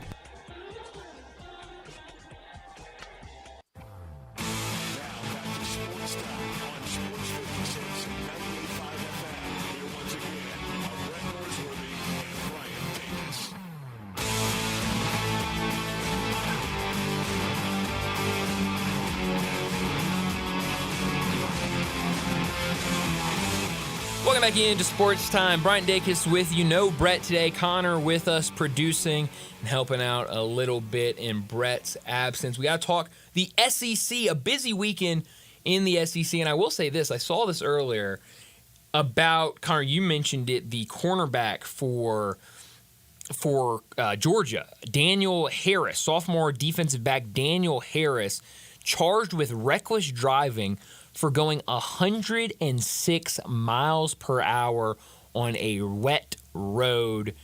Yeah, I'd say that qualifies for reckless driving. So just weird stuff with Georgia in these last couple of years with all of their driving violations with their players. But let's take a look at the SEC. A couple of 11 a.m. games. Alabama on the road against Wisconsin.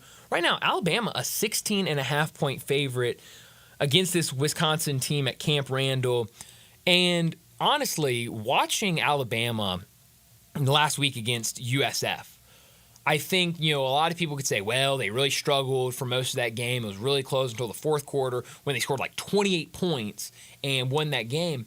I think this Alabama team, maybe you could call it, they needed a game like that. It made them know, hey, you can be tested. If you don't bring your A game, teams can beat you. They really woke up in the fourth quarter. And so I'll be honest, I said this yesterday as well. I have not watched much Wisconsin this year, so I don't know a ton about them, but I do think that Alabama's going to go up there and I think they're going to play a good game. I don't know about this spread, but I do think Alabama can go up there and get an easy-ish victory against Wisconsin. I think this game was very similar to the game last year against USF. I think USF hung around a little longer than Alabama would have liked. Mm-hmm. And I will say I did turn off the game when Alabama got a good enough to lead where I thought they won the game already. Mm-hmm. And then I looked back later, I was like, did I even watch that game? Yeah. 42-16. Well, that's the thing. Yeah. If you just looked at the score and didn't watch the game, you'd be like, oh, easy win for Alabama. If you watch the game, you're like, holy cow, Alabama. Because one of my buddies that went to Alabama, I'm in a group chat with him, and the whole game he says, like, we're going to lose to USF. We're going to lose to USF. We're going to lose to USF. And then fourth quarter rolls around, and they were fine. So I think they'll be fine again this weekend against Wisconsin. Now, another 11 o'clock game. It's going to be College Game Day tomorrow. LSU at South Carolina. South Carolina's 2-0 this year.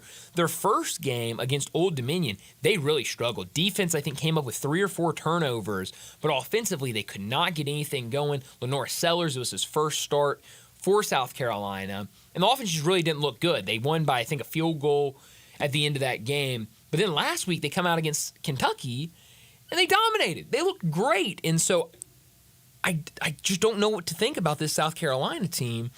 But I do feel pretty confident LSU is going to win this game. I would pick them to win. I'd probably pick them to cover the spread. I think LSU is a really good team. I think USC is a really good team. And I think that was just two good teams that met up in week 1. And one team had to win. It was USC. LSU comes out last week. It was against the FCS opponent, but they looked good and got their first win of the season. I really like Garrett Nussmeier and what he does at the quarterback position. So, I think LSU is going to win on the road. Could South Carolina make it interesting? Sure. Being at home, having game day there, you're going to have, an energy in the crowd. They usually have a good energy in that stadium. But I really like LSU tomorrow. I really liked South Carolina before the season. Didn't like them the first week, and then And now you're back. I'm back, but we still haven't really seen anything out of Sellers. Yeah. And I think the only thing that keeps them close is the atmosphere that's going to happen tomorrow. And LSU, I think, just runs away with it a little bit. Yeah, I mean, I definitely think that could happen. Boston College, they are going to get some taste of the SEC tomorrow against Missouri on the road. Missouri, 14.5-point favorite in this one. I'm really interested to see because, I think Bruce mentioned it, and I think Brett and I have talked about it this week. It doesn't feel like Missouri has really been tested this year. And on the other side, Boston College, I think you could say, well, how good really is this team? They beat Florida State, but do we really know how good Florida State is? And then they go out and beat, I think it was Duquesne that they beat last week, an FCS opponent, and I don't think they're very good. So, how good is Boston College? They're now in the top 25. Well, on the other side, I don't think Missouri's been tested too much this year. I like what they have, but we'll just have to see tomorrow in that game. I think should be a fun game on SEC Network at 11:45 tomorrow. I think it's kind of weird. I haven't really brought this up, but the 11:45 or the 11:45 starts on SEC Network. 6:45 SEC Network start later in the night for Tennessee and Kent State. I don't know how I feel about it. I don't mind it. 3:15 for UAB and Arkansas. Like, it's cool. I mean, it's weird because you're like, okay, here are the 11 o'clock games starting. And then you're like, oh, I got to wait 50 or 45 more minutes for this one on SC Network. But it is kind of nice because usually at that point, you're like the end of the first quarter, you flip it over to see the start, and then halftime rolls around. That game's still going. Big during halftime. All of them go to halftime at the same time. You just flip it right over to the SEC Network game. So a lot of eyes will be on that game tomorrow on SEC Network. 2:30, Tulane and Oklahoma on ESPN. Oklahoma, another team, I just don't know how to feel about them because week one against a Temple team that I think is atrocious. I think Temple's going to be one of the worst teams in FBS this year. They dominated. They looked great against them. But then last week against Houston, really struggled. And so what do you get tomorrow against Tulane? Because I really like this Tulane team. Darian Mensah, the quarterback for Tulane, that was a whole story in and of itself. Ty Thompson transfers in, and everyone thought he was going to be the starter, and then a couple of days before the season opener, it's announced all three quarterbacks are going to play, but Darian Mensah is going to be the first quarterback out there, and he's been great through these first two games. Looked really good against Kansas State. I think had that fumble late where he was trying to go for a pass. They knock it out of his hands. They pick it up, scoop and score, and end up winning that game. But I think overall that he's a really good quarterback, and I think they could give Oklahoma a really good test tomorrow. I think Oklahoma came out firing week one because it was a week one big game that they were hyped up about, and then I think they overlooked Houston a little bit because of their loss to UNLV. Yeah, UNLV. And so I think they'll come back and understand that Tulane's a big opponent and will take care of business. Texas A&M and Florida. Bruce talked about it a lot in his segment about this game. He's given Florida a shot at home. DJ Lagway. We don't know who's going to be the starter in that game tomorrow, but DJ Lagway looked good against Samford on Saturday. Now Texas A&M comes into town, and this is a big game for Billy Napier in his job security. Everyone's been talking all offseason how tough of a schedule Florida has this year, and when you look at it, it just gets harder as the season goes on. You got to win early games. They lost to Miami. A lot of people thought that game was going to be close. They didn't even show up last week against Samford. Of course, they dominated. Now you have an opportunity at home against an SEC team, a Texas A&M team that really similar start to the season. They lose to Notre Dame. Now people questioning how good Notre Dame is, and then they go out and beat an FCS opponent in week two. So I think both teams are going to come into this game really looking for a win and feeling like this could be a win that could be big for the rest of their season. I kind of like the explanation that Bruce laid out, the reasoning behind his pick, because, I mean, you look at Florida's schedule. After this game, if they don't beat Texas A&M, and I don't know how many people had them beating Texas A&M before the season, at Mississippi State next week, We'll see. Home versus UCF, I think they win that game. And then at Tennessee, home versus Kentucky, home versus Georgia, at Texas, at LSU, home versus Ole Miss, and at Florida State. If you can win these next 3 games, I think that's pretty big. If you're going to Tennessee on a 4-game win streak, I think you feel pretty good, and depending on how the team looks, of course. If you turn to DJ Lagway and he looks like the future at quarterback, you rattle off 4 wins, I think you feel good if you're Billy Napier. Personally, I think this comes down to me to who plays quarterback for Florida tomorrow. Yeah. I think last week DJ Lagway gave them a different energy. Graham Mertz, I mean, you can't really tell they're playing Miami. We don't know if Miami's going to be really that back. I think they're back. Use back. But Graham Mertz just looked. The offense was stagnant with him, and I think DJ Lagway gave them a boost. And so I back Florida a little bit if DJ Lagway starts. All right, so wait and see who the starter is. 3:15 UAB against Arkansas. UAB really disappointed with their showing last week against UL Monroe, 32-6 loss for them. So with that being said, I think Arkansas wins easily here. Bruce mentioned he likes Arkansas minus the 23. You look at this Arkansas team, no question, the offense is miles and miles better than what it was last year. I mean, it looks like a completely different team, and it's a completely different offensive coordinator, completely different quarterback back there. But very clearly you can tell that they've got something offensively. I think after the Pine Bluff game, you were saying, I want to believe it. I want to believe that they've got something. And then last week against Oklahoma State, against the top 25 team on the road, for them to go out there and really strike first and strike multiple times, I think you're sitting there going, wow, Arkansas has something. So I think they win this game easily tomorrow. 3:15 starting against UAB, and a 2-1 start.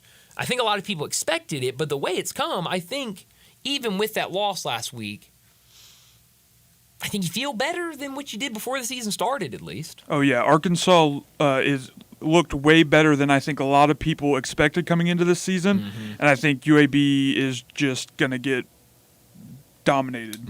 All day. I'm with you. Ole Miss, they travel to Wake Forest. Brett is in the air right now, on his way to that game against Wake Forest. Right now, we talked about it. This line is moving in Wake Forest's favor. Right now, Ole Miss a 20.5-point favorite. I think they win. I think they win comfortably. I think right now Lane Kiffin is wanting to, whether it's getting all confidence for his team or if it's just he wants to position them as well as he can in non-conference play, he's not scared to run that score up. And so I think we could see that tomorrow. This offense is just electric. I know Brett and I have been talking about these first 2 games for Ole Miss. They feel like longer games because Ole Miss is scoring so much. And they go down, score, you got a stoppage and commercials and all of that.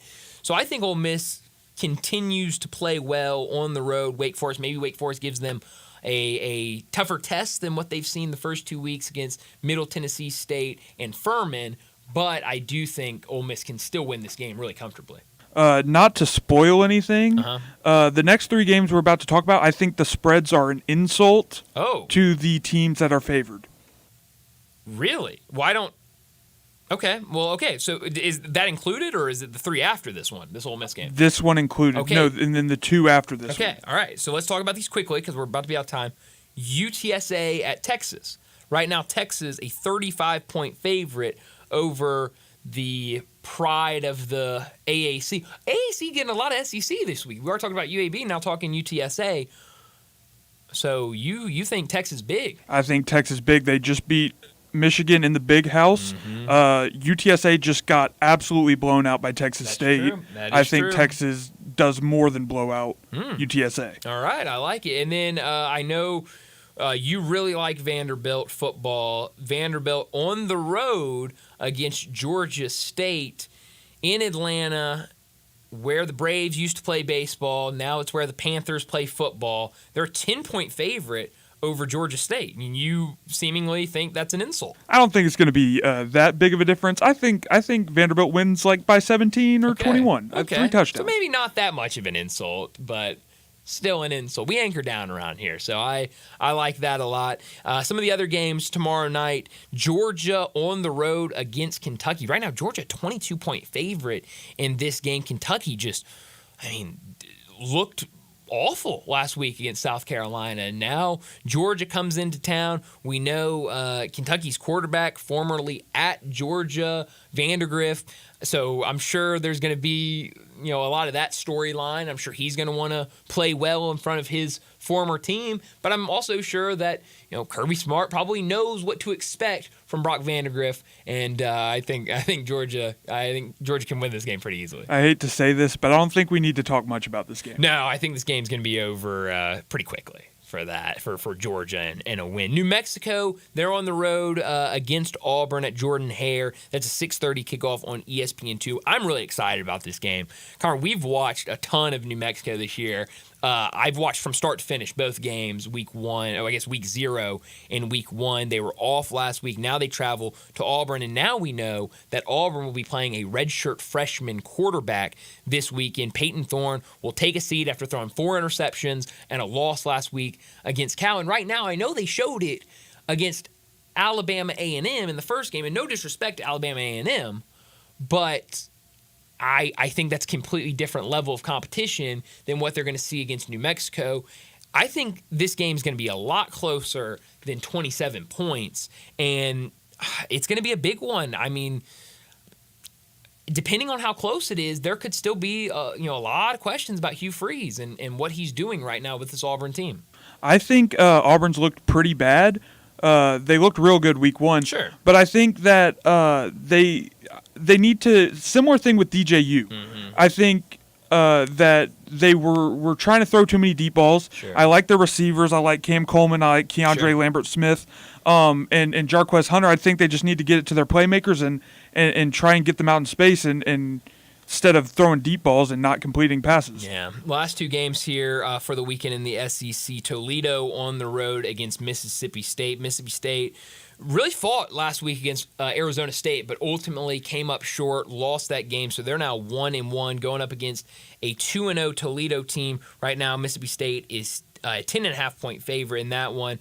I think they can get the win against Toledo, a home game. I think a lot of people will be excited to get out there for that one, and hopefully a lot of support. This is a team that, still going back, it's been a lot these last couple of years. And so now you got a new head coach. He's trying to bring in his system. He's got to bring in his guys. And so it's going to take a little bit of time.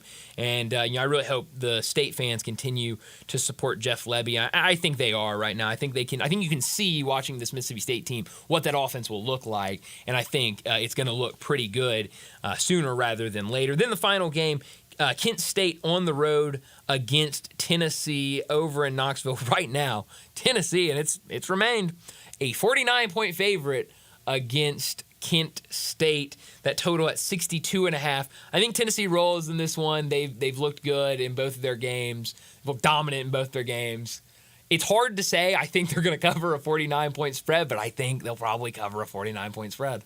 It's also hard to say that Nico Iamaleava Oh, wow. Very nice. looks like one of the best quarterbacks in the country He's right looked now. good. He not as great of a game last week, but for a redshirt freshman, He looks fantastic. he looks really, really good.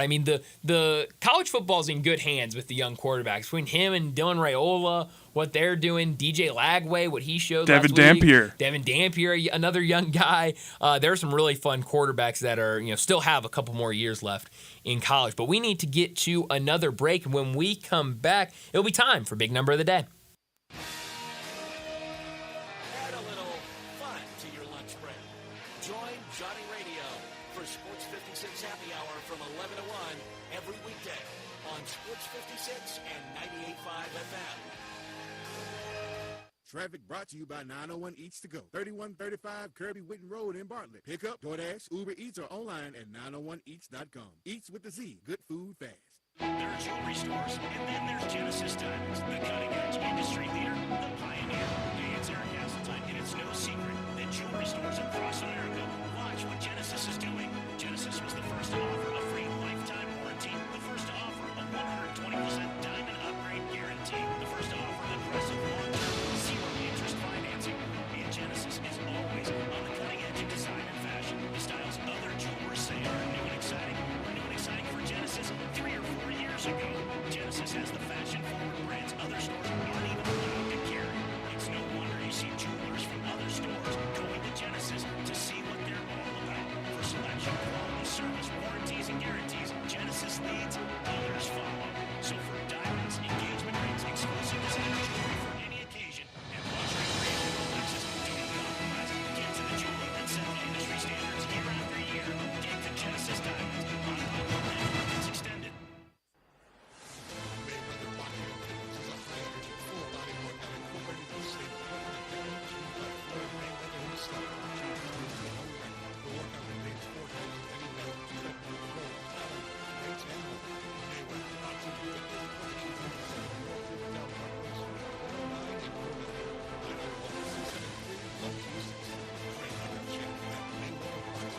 It's Western Trading Days at Sunrise Chevrolet Buick GMC in Collierville. $10 grand off MSRP on a new Lord 24 Chevy Silverado 1500 high country 4x4. Or choose a new 24 Chevy Tahoe RST and get over $5,500 off MSRP. Sunrise Chevrolet Buick GMC of Collierville. We make it fun to buy a car. Together, let's drive. Price does not include licensing costs, registration fees, taxes, and dealer doc fee of $7.99, which are to be paid by the consumer. Silverado RZ $313,277, MSRP $79,565, dealer discount $67.50, customer cash $32.50, Tahoe RR $145,292, MSRP $80,930, dealer discount $56.65, expires 9/30/24.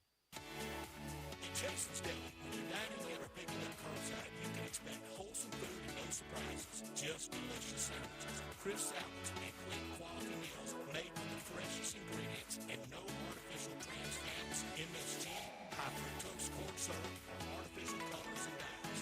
Around here, a lot of thought goes into what we put into our food and what we take out of it. Because you're not just taking a bite, you're getting a taste of who we are. New items are constantly being created to expand our menu for all tastes and special diets, vegan and gluten-free options available, convenience, and on-time delivery you can count on. It's just a click away at jasonsdeli.com. So whether you need to feed 5 people or 5,000, the team at Jason's Deli, they have the credentials and the commitment to keep you satisfied.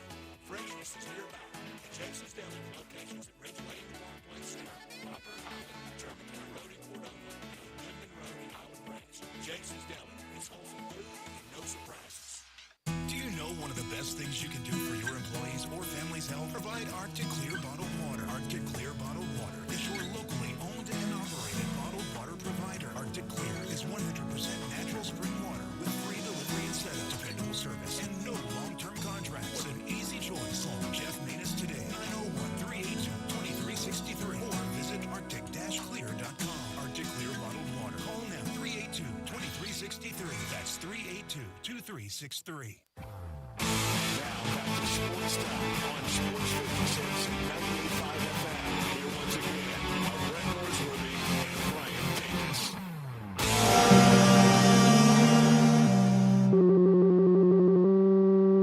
Big Daddy. Hello, Big Brand. It's a guy, he wants to be big, then he gets big, he doesn't want to be big anymore, then he gets small, but the suit's too big. Big Daddy. The big boy. You're a big guy. I think she's trying to pull a fast one on Big Daddy. The big number of the day. Well, my big number today is 147. What is that big number? It's the amount of rushing yards Jordan Mason had Monday night in his performance against the New York Jets.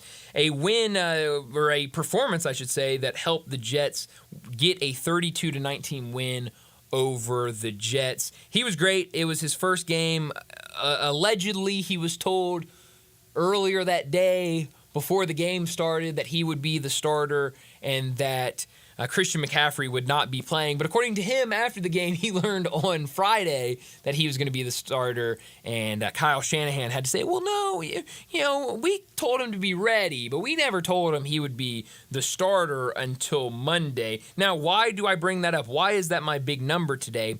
It's because within the last hour, the 49ers have ruled out Christian McCaffrey for Sunday's game versus the Vikings due to his calf injury and Achilles tendonitis. So he will not play on Sunday for the 49ers. That means Jordan Mason will be the starting running back again, and who knows if he has another big game. If he was able to do what he did against the Jets, which I think a lot of people would consider the Jets a top 3 defense, even though we know they got some issues over there right now with that defense. But if he can do that against the Jets, you got to feel good that he can do something similar to that against the Vikings. Now, the Vikings will know to expect it. They'll know to expect a big run game from him. And here's the bigger news for Christian McCaffrey and this situation. Adam Schefter originally reported the news that Christian McCaffrey would be out, but then he quote tweeted that about 10 minutes later and added that Kyle Shanahan told reporters that his team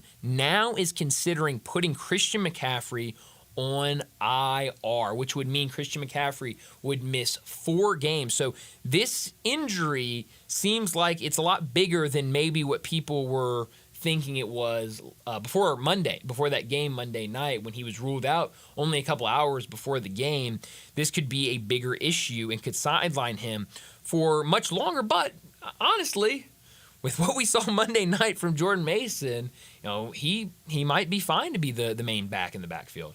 I think that's a big reason why he's saying he could possibly be on the IR. I think with them seeing Jordan Mason go off and have such a good game, it gives them a little leeway to say, hey, we don't need you to get hurt again. Sure. Let's hold you out until you're 100%. And honestly, the 49ers, at this point in their team form of what they have, they're not playing for regular season wins, right? They're playing for championships. They're playing for the opportunity to go to another Super Bowl. And so, yeah, I think, now that you've seen what Jordan Mason can give you, it's a lot easier, and especially if he can do it again this week, it's a lot easier to say, look, Christian, we're going to need you at some point, but it's going to be come playoff time is when we really need you. So right now, go get on the IR. We'll sit you, rehab that, get 100% right, and then later in the season when we really need you, we'll get you at 100%. There's no reason to rush back from this if you're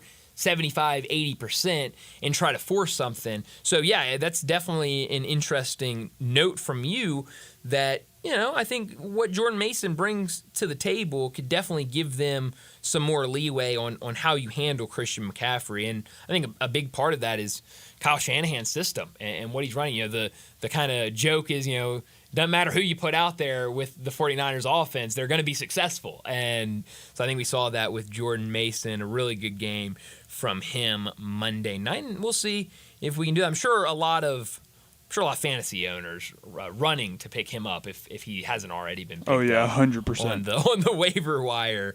But I think I'm in the market for maybe another running back.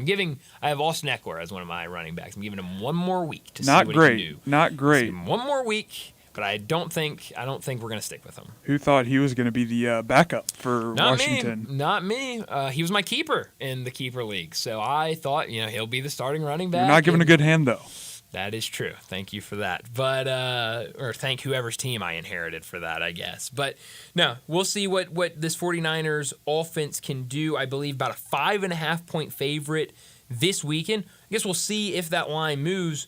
Wow, it is moving since the news from Christian McCaffrey. Earlier, it was a 5, maybe 5.5-point favorite. Now, 49ers a 4.5-point favorite. The good thing about that, I don't think Christian McCaffrey being out changes much from what we saw. But how much more do you like 4.5 than 5? It's pretty much the same. But that is interesting. Maybe something to monitor over the weekend as we get closer to that game, a noon kickoff on CBS Sunday afternoon. But we need to wrap up our second hour and get to another break. Brett's going to join us when we return, and also Ty Richardson going to join us. But Brett, as they have made their way to Winston-Salem for that game this weekend, he'll be able to join us as we talk to Ty Richardson from ESPN Arkansas. He joins us every Friday to talk the Razorbacks and the SEC, and a lot to get to after last week's loss that really, I'm sure, a roller coaster for him watching that game of, wow, such a big lead, and then how it ended was really, really wild to watch. So we'll talk about last week. We'll talk about this weekend's game for Arkansas. We'll do that next with Ty Richardson.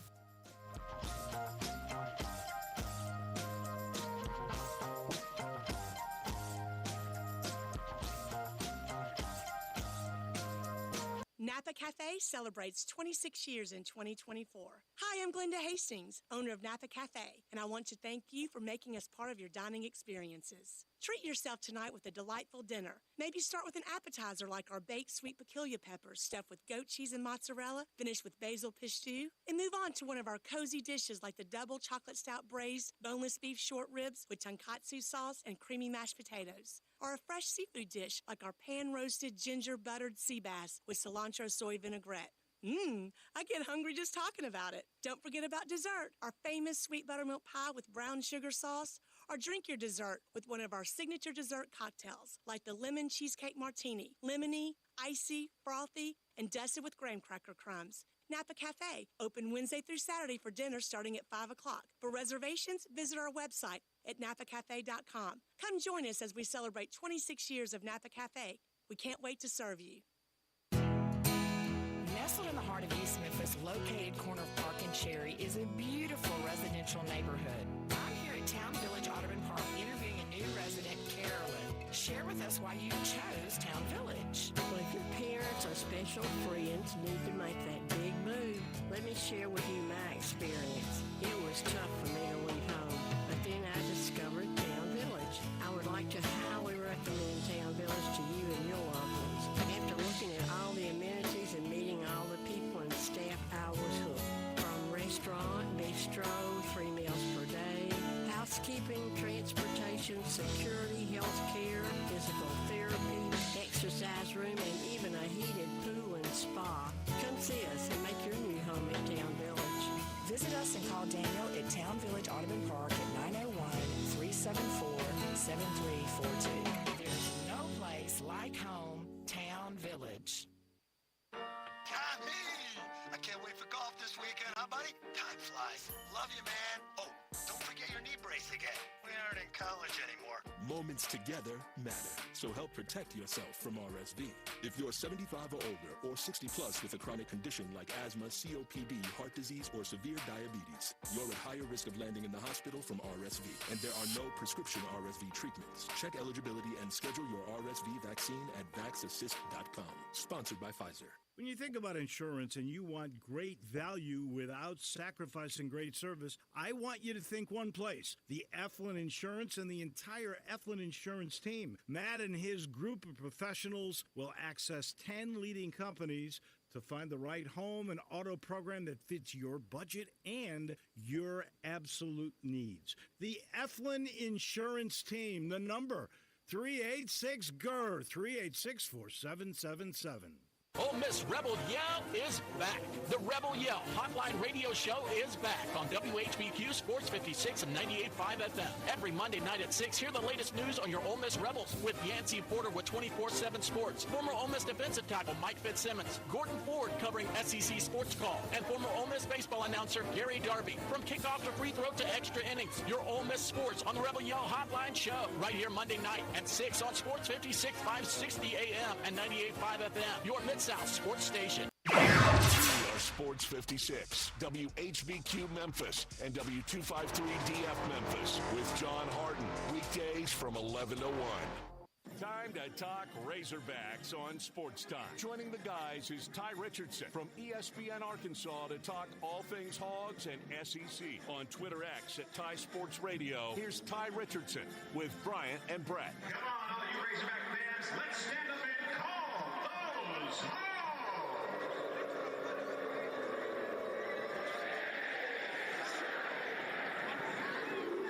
Welcome back into Sports Time. Bryant and Brett with you on this Friday afternoon, and joining us like he does every Friday, Ty Richardson from ESPN Arkansas joins us to talk the Razorbacks and the SEC. Ty, I was thinking about you a lot Saturday morning watching that Oklahoma State Arkansas game, so I got to know, because I may or may not have had money on one of the sides. I'd prefer not to tell you which side, but I was invested, and I know how invested you were in that game. Walk me through that roller coaster of emotions Saturday afternoon.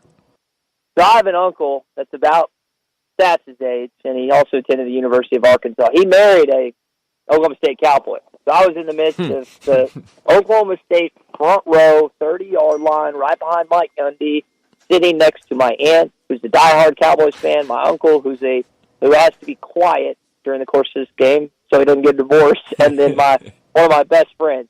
The emotions were a roller coaster. Felt like I was just going up and down at a Six Flags, and unfortunately, you didn't wind up on the high side, which we've said many times in the last 2 or 3 years, unfortunately. Ty, it's just almost impossible to lose that kind of game when you look at that box score. It was one of the box scores of all time. In fact, I normally didn't participate today in our big number of the day because I just got settled in here with Ole Miss. But if I had, it would have been this. Since 2020, there have been 338 games where a team put up 550-plus yards and outgained its opponent by over 200 yards. Those teams are 337-1. The average score is 53-15. the ones, the Razorbacks, and it should have been about 45-17 Arkansas. Yeah, it's tough. Corey Stewart, who does a great job getting the Razorback baseball highlights out, he's the one that came up with that stat. He's a big stats guy. Kind of like Hog Stats, a little lesser version of him for those that follow Razorback basketball. But, yeah, absolutely brutal. Guys, Arkansas handed the Cowboys this game, and they did it differently than they did last year. Last year, they couldn't keep up with teams offensively, and they just didn't have enough firepower. This year's team looks like it has firepower. It's just it's short-circuited at the wrong times, and we know in college football, you do it at the wrong times, doesn't matter how many yards you put up, you're going to wind up with an L next to your name. No, absolutely. And you just brought it up. I mean, it really feels like the offense is rolling for Arkansas right now because, I mean, you saw what they did against Pine Bluff, and, you kind of, after that game, you're kind of sitting there like, okay, is this real or is this just the competition they were playing? And so, I was really interested to see how they would respond against Oklahoma State. And, very quickly they're up 14-0 over a top 25 ranked team. What have you seen different this year? Bobby Petrino back there as offensive coordinator through 2 games. What have you seen different with this offense? I think that they're running the ball a lot better, Bryant, than they did last year. They had a mobile quarterback last year. Taylor's a mobile guy. I'm not going to go as far to say that they're like significantly better at quarterback. I think that's unfair to how KJ was at times here in Fayetteville. That some people believe that, but I think it's just a buy-in. Like, no one seemed to buy in from that offense in Danny Enos last year, and it was pretty evident early on, and then it just kind of snowballed throughout the season.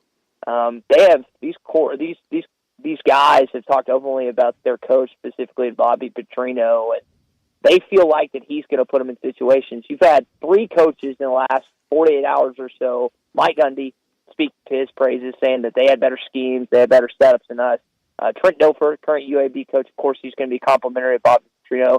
And then Alex Mortensen, who's the son of the late Chris Mortensen, he's UAB's offensive coordinator. All of them just kept lauding Petrino, quote after quote. And I think through 2 games, they have something cooking here in Fayetteville. Ty, you say, I'm glad you gave proper credit to Corey Stewart. You say he is kind of a football version of hogstats.com, because if he is, I just followed him. He does a really good job with baseball stuff. He'll occasionally chime in with football. Arkansas, I'm going to be honest, like, you have obviously a bunch of different credible reporters that be similar to those in Memphis, but you don't necessarily have like that main stats guy like you do Hog Stats and then Corey for baseball. So occasionally he'll throw one out there, but I guess we need someone like that. Heck, you could take it over when you retire from this radio business. That's good stuff. And I'll tell you something else Arkansas has. War Machine is incredible. Yes. Yeah. For those that don't know, War Machine just compiles, and that would be the football one. It's not stats, but it's videos. It would be the equivalent of someone making Ole Miss videos, Memphis Tiger videos based on highlights from each football, basketball game, and then Corey Stewart kind of handles the baseball one stats. There's a niche out there for somebody to do like hogstats.com has done for basketball, for somebody to do it at every SEC place. We're visiting with Ty Richardson. We do it every Friday. It was a heartbreaker. So are we to feel better about the Razorbacks or worse after that? My whole stick this week has been, like, you don't have to feel that much better. Like, you can have the differences of opinion, because some people are like, well, they're better than they were last year. You can't be denigrating the team. And others were like, well, they still lost. They suck. I think it's somewhere in the middle, guys, where, yes, they're better offensively. They might be the same or better defensively. Their special teams is not as good last year. You got the guy kicking on Sundays in Jacksonville and Cam Little. But I think it's been a collection of back and forth. I don't necessarily think it's been a definitive one way or another stats. And my opinion is, yes, there were some positive things on Saturday, but at the end of the day, you lost, and you should have won. And too many times we've said that in the Sam Pittman era the last 2 years. They've got to figure out a way of whatever led them to 9 wins in 2021, because a lot of those games were close as well, except they came out on the high side on a good chunk of it. Yesterday, for our big number of the day, I used 605 yards, and that was Alan Bowman throwing for 605 yards when he was a freshman in 2018, we got to get through this. I mean, that guy, he's had enough shot at playing college football. I know we had COVID, and I know we've had opt-outs and things, but he was very cocky in victory. How good is he? He didn't seem that great in person, to be honest. He did the gun over at the Arkansas sideline, which got him an unsportsmanlike penalty. I know Marquise Robinson, Arkansas defensive back, who didn't play because of Stinger, had said some things before the game after South Alabama thumped them last year. But I'll start with Memphis' own Eric Gregory. He's on his 6th year due to some injury, and I think COVID, like you said. I think you should have 5 years. But Stats, I think we've talked about this off air. Like, you should have 5 years to play 4 seasons, right? And if you want to include the 4 games as a freshman or whatever, or you got an injury or whatever, but I'm with you. Whether it's COVID, injury, I think 5 years is sufficient to try and get in 4 seasons of full ball. And after that, we need to get out of the situation where we're seeing guys that are 23 or 24 years old playing college sports. Mm-hmm.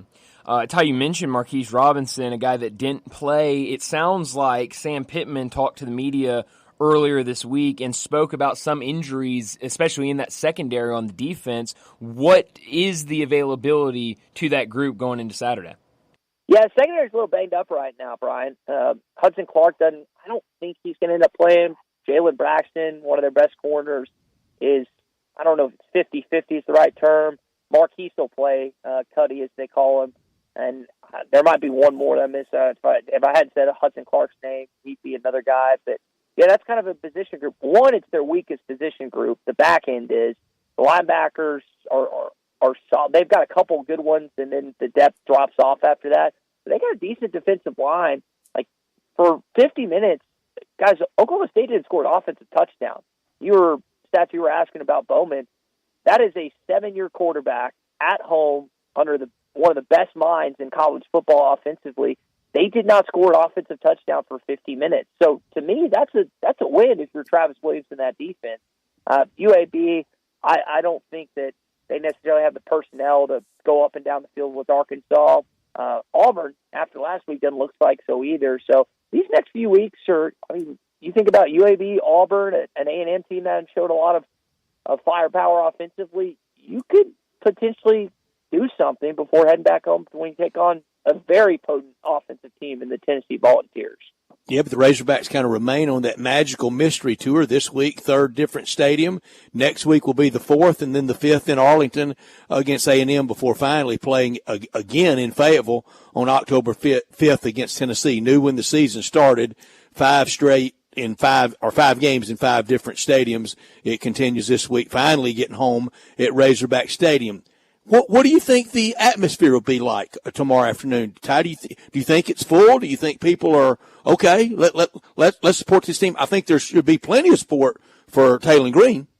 Yeah, I think people have liked what they've seen offensively. That's the issue last year. Starting tomorrow at 3:15 is they didn't have any offense in the stadium last year. It was remarkable. They play better on the road than they have at home. So it's important for not just this game tomorrow against the Blazers, but the rest of the season, because your home schedule's loaded. Let me read them off to you. You've got Tennessee with Nico. You've got LSU, one of your arch rivals.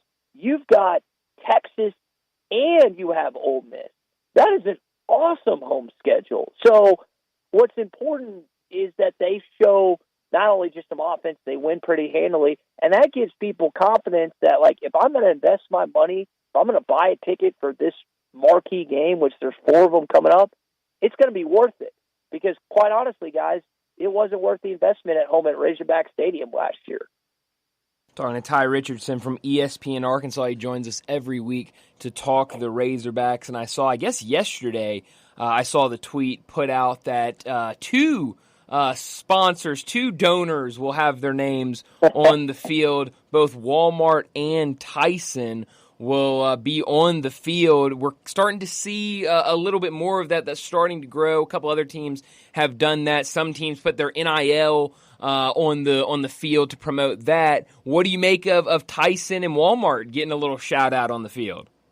Yeah, you kind of assumed it was going to be one of them, if not both of them, and then maybe the Hunt family with J.B. Hunt. I guess my question is, I know that the Liberty Bowl is getting redone. Is Mr. Smith going to put FedEx on there? Yeah, or you got to. AutoZone? Like what what kind of insignia are we going to see on the field at the Liberty Bowl? It's a good question. I hope it's FedEx with all the money they're giving. Yeah, I think they've given enough that they can put it about wherever they want. Ty Richardson with us on our Sissy's Log Cabin guest line. Also tomorrow afternoon, do you think there's any grumbling about Sam Pittman? There was some possession time, maybe run a little more clock time, maybe a timeout issue or two late in the game for him. What's the vote of confidence for the head hog? So, Stats, if they win that game, you don't talk about it unless they get blown out at Auburn or something stupid happens. Like that conversation goes away for a couple weeks. But now it's back in the forefront. You know, I've been surprised. There has been some feedback this week about Pittman, and there's been a lot of fans that have come to his defense. Like, he didn't drop or he didn't turn the ball over 4 times in that game. Like, he gave his offensive coordinator place to set up. Now, the end of the time management, he spoke to that a little bit. That's on him. Like, he's got to figure that out. If Andrew Armstrong catches that final pass of regulation, the game's over because they don't get to spike the ball in time, and then you really, really have an issue. Luckily, he dropped it, and that allowed Ramsey to kick that game-time field goal. Either way, it wasn't pretty down the stretch, and that's not the only game that's going to be close this fall. So they have got him and Coach Petrino and then Taylor Green have to get on the same page, what they need to execute, what needs to be figured out down the stretch, and hopefully they won't have miscues like they maybe would have had one this past Saturday in Stillwater. Well, that's a good point, Ty, because there were a couple games last year that were really close games that Arkansas ended up dropping. Do you think 5? Wow, crazy. Games. I did not realize it was that many. Can this group with Bobby Petrino now there, a new quarterback, you mentioned it, you saw those issues late in the game. They were talking about it on the broadcast of, if you're Taylor Green, you got to be aware of the time and you got to be quicker than that.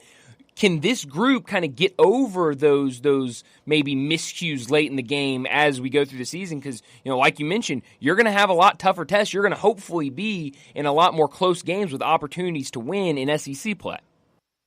Yeah, so they have it the last 2 years. And if I go back to 2021, Brian, Stats will remember this game well. The best game of the college football season was in Oxford, Mississippi, when Arkansas and Ole Miss went back and forth. It came down to a 2-point conversion. The game was over. They lost that game, and they lost the Alabama game close, but I think they won 4 one-score games. So it's imaginable. It's conceivable under Sam Pittman. He just hadn't had any luck. Like, so many things in that game went wrong at the tail end that went against Arkansas. And so, yeah, there's people want to believe that Bobby Petrino is an extra 7 points, an extra 3 points, and you could make a case that he was much more than that this past Saturday, but at the end of the day, they lost. So it's really hard for the fan base to 100% get on board, even after a close game against an opponent that they were heavily, at least from a betting standpoint, outmatched against. So they got to do it next week in Auburn, Alabama at Jordan-Hare Stadium. If they do that, then you'll turn a lot of people's opinions about what Arkansas football can be in 2024. I think so, too. And there was a time during the summer that, you know how much I like the Razorbacks over Oklahoma State. That didn't work out. But even with that, if they had won, there was a time in the summer that I was a little concerned about Trent Dilfer and maybe his offense and all that. You mentioned Alec Mortensen coming in there. I'm not now. The Razorbacks cruise tomorrow. But you mentioned the L word. I'm going to say the same thing about Sam Pittman and the Razorbacks when you're on with us as I did Monday when you weren't on with us. I think it is a terrible combination, almost one you can't overcome when you have a coach like Sam Pittman in his first head coaching job that has not been great. I don't think he's very good, and then you're unlucky. It's almost impossible to overcome not being very good and being horribly unlucky. Yeah, and Stats, we've talked about this. The last coach at Arkansas that's had a win-loss record in one-score games is Bobby Petrino. And that factors in John L. Smith, interim, Brett Bielema, Chad Morris, and now with Sam Pittman. And you can include a couple interims in that as well.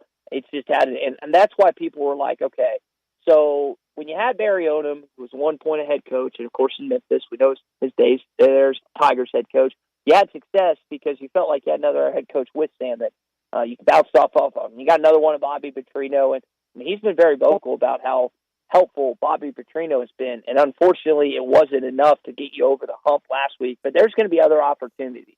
Like, this team's not going to get their doors blown off the rest of the season. It might happen once, maybe twice, but I don't know if it'll be 5 one-score losses. But they'll be in some one-score games, and you've got to cycle out of losing these games consistently. Because I think if I remember right, they only won one by one score less, and that was the Florida game last year. You got to find a way to get out of that rut when it comes to these tight ball games. Ty, what do you expect to see? What do you want to see this weekend against UAB? I think just an offense that cruises. I mean, an offense that buries a lesser defense. UAB has a 22-game losing streak against SEC opponents. This should be a blowout. I think it's a 24.5-point line right now. They should cruise, and it should be about a 30-point game. You do that, you compete, maybe win against Auburn, and they got to get some confidence. I mean, I know Auburn looked horrible this last week, guys, but I mean, that's one of the more underrated venues in college football. Arkansas traditionally has not had a lot of success there, so they got to find a way to build up some confidence and head into their first SEC game riding high next week, and they got to punch Auburn in the mouth. So I think it's just about doing your job, Brian, and taking care of business like you guys do every day from 3 to 6. Thank you, Ty. And you're right about Auburn being a tough place to play. I just think that environment, that student section is just one of the best. We'll talk about that a lot next week, but tomorrow in Fayetteville, it will feel like football season. Finally, the Razorbacks back at home, and I'm with you, kind of an easy cruising win. Give me your top views on the rest of the SEC. We've played 2 weeks. It's a small sample size, but what do you think after 2 weeks? Georgia's the alpha, but that line directly behind them is pretty blurred with Ole Miss and Texas. And I felt this way about this in the season. I think Ole Miss is going to the playoff. I don't think Jackson Dart is necessarily capable enough to win a national championship. I'm still waiting until that game on November the 9th. But Texas will beat Georgia in that first matchup when they come to Austin. I think that game's in October, if I remember that correctly. Right. And, I mean, Georgia, you would think that the SEC would try and protect Georgia like they seemingly have with Texas guys, but Georgia has an awful schedule. They got to go on the road in Tuscaloosa, on the road in Austin, and on the road in Oxford. I can't see them going 3-0 in those games. So Georgia's top dog, Ole Miss and Texas, and then you got some other teams that can make some noise. I think Tennessee is probably the most dangerous of any that are behind those three. And I like Missouri's schedule, but I just don't know when it comes down to it, do they have enough of the athletes to at least be in that top echelon? Guess we'll find out when they take on Alabama and some of the other opponents they have this season. I have made it very clear this week, throughout the week, of my love for Vanderbilt, and especially their football team. We anchor down on this show, Ty. With what they've done so far, and they've got Georgia State tomorrow, could they pick off an SEC team on their schedule? Maybe a couple. I mean, I'm not saying let's start talking bowl games or anything, but I mean, could they maybe pick off a team or two in the SEC? Win at Lexington, win at home against South Carolina. Yeah. Yeah, I think so. To Stats' point, I think Texas goes to Nashville. They do at some point this season. Stats, you might have, or Stats or Brian, you might have that October day. Okay, 26th. So, October 26th. There's not a root for one team in the conference more. You would have 15, because you'll have Vanderbilt fans. You'll have 15 to 16 teams rooting for Vanderbilt that day. For sure. That's right. And I don't know if that's ever happened in the history of this conference where it's so differential. So, I'm putting that up as that's a pipe dream. I can't see that happening. No. But, yeah, they can pick off one of those. I mean, Kentucky got walloped. Sure did. South Carolina's going to get smacked around by LSU this weekend, I think. So I think there's a chance, bowl eligibility is, with them being Virginia Tech early, Brian, it's definitely on the table. How about that? That'd be insane if Vanderbilt could pull something like that off. But they won't. Well, I know, but don't get my hopes up, I guess. But I think a big win if they get one SEC league For sure. win. That is, and I'm told that on Greg McElroy and Cole Kubelik's show Thursday morning, maybe Wednesday morning, that they threw out that Clark Lee will be the next head coach at Notre Dame. Whoa. Wow. Oh, Marcus Interesting. Freeman, is he already on the hot seat after losing to Northern Illinois? Yikes. Wow. I mean, That love was, Marcus Freeman. Greg and Cole are pretty plugged in, but that's really bold, Ty. That is bold. yeah, that seems a little too bold for my liking. Yeah. I can't imagine Notre Dame alums and prestigious donors being okay with hiring the Vanderbilt head coach. That doesn't make sense to me. To go to that big New York Wall Street Notre Dame booster and go, look, here's our answer for our football program. Yeah. We're going to hire the Vandy coach. So that doesn't make any sense to me. But crazy things happen in college football, and like sure you said, do. Greg Yes, that's and right. Cole are pretty plugged in a lot of the times. They sure are. Well, Ty, enjoy Have tomorrow's a good one game. It should be fun, and we'll talk to you again next Friday. Guys, big college football Saturday to look forward to tomorrow. Appreciate you guys having me on as always. Thanks, Ty. Thank you. Thank you very much. Ty Richardson with us from ESPN Arkansas. They're in Fort Smith covering all things Razorbacks, and that was a tough loss for them last week in Stillwater. The Razorback fan base just can't take much more of that. And he's right. The offensive lethargy last year at home, including that epic Mississippi State game, then some blowouts to Auburn and Missouri down the stretch. They want to see Taylor Green run up and down the field tomorrow. No, they absolutely do. And we talked about it with Ty, with just, what that offense was last year and what at least this offense has shown through 2 games this year. It's night and day. I mean, this offense is much better than what it was last year.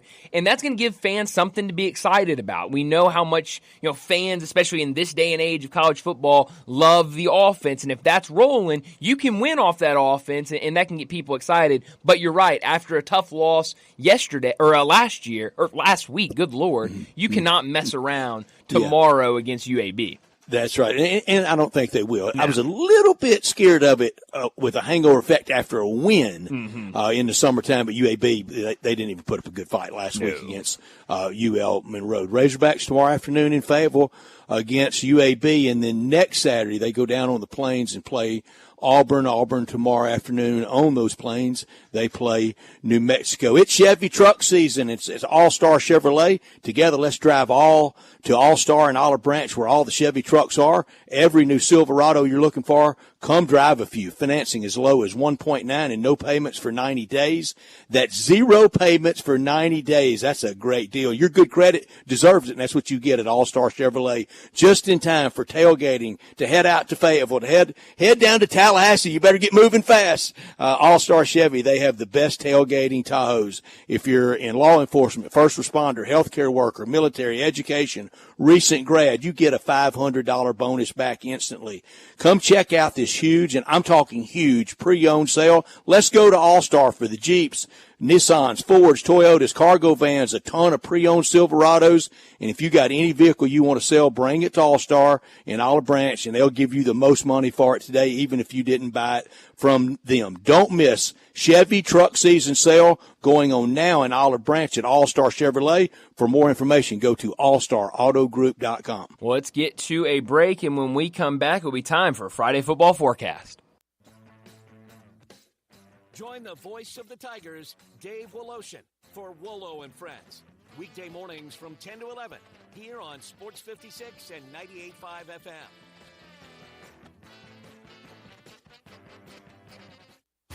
Step up your wings game at East Coast Wings and Grill. With 60 wing flavors and 7 heat indexes, do you have what it takes to turn the heat on your wings up to insanity?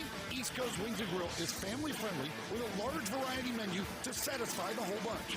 Sign up today for their loyalty program and taste the rewards. For every dollar you spend, you collect a point. Earn 100 points and receive a $5 reward. Next to Lowe's on Highway 64 in Bartlett, come try America's best wings at East Coast Wings and Grill.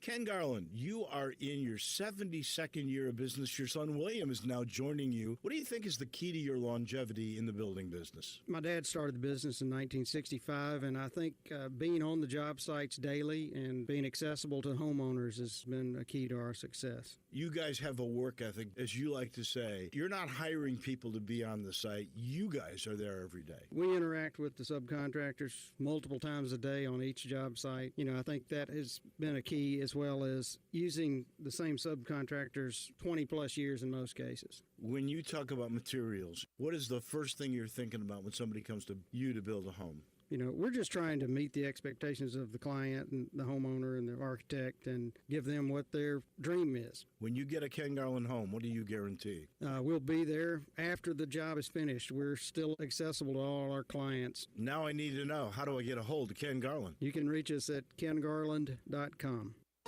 Spencer here with ATC Fitness. There's no better time of the year than now. Football and fitness go hand in hand in the fall. And with individual screens on each piece of cardio and multiple big screens throughout the rest of the club, you'll never miss a bit of the action watching your favorite team.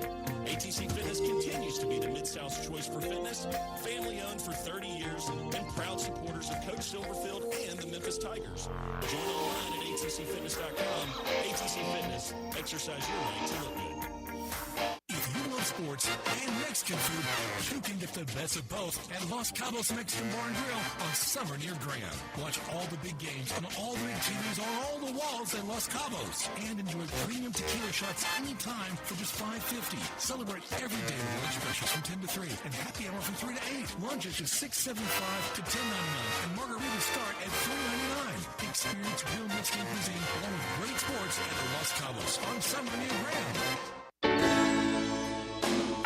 Listen each and every Sunday morning at 10 a.m. and join Ottawa Presbyterian Church for worship.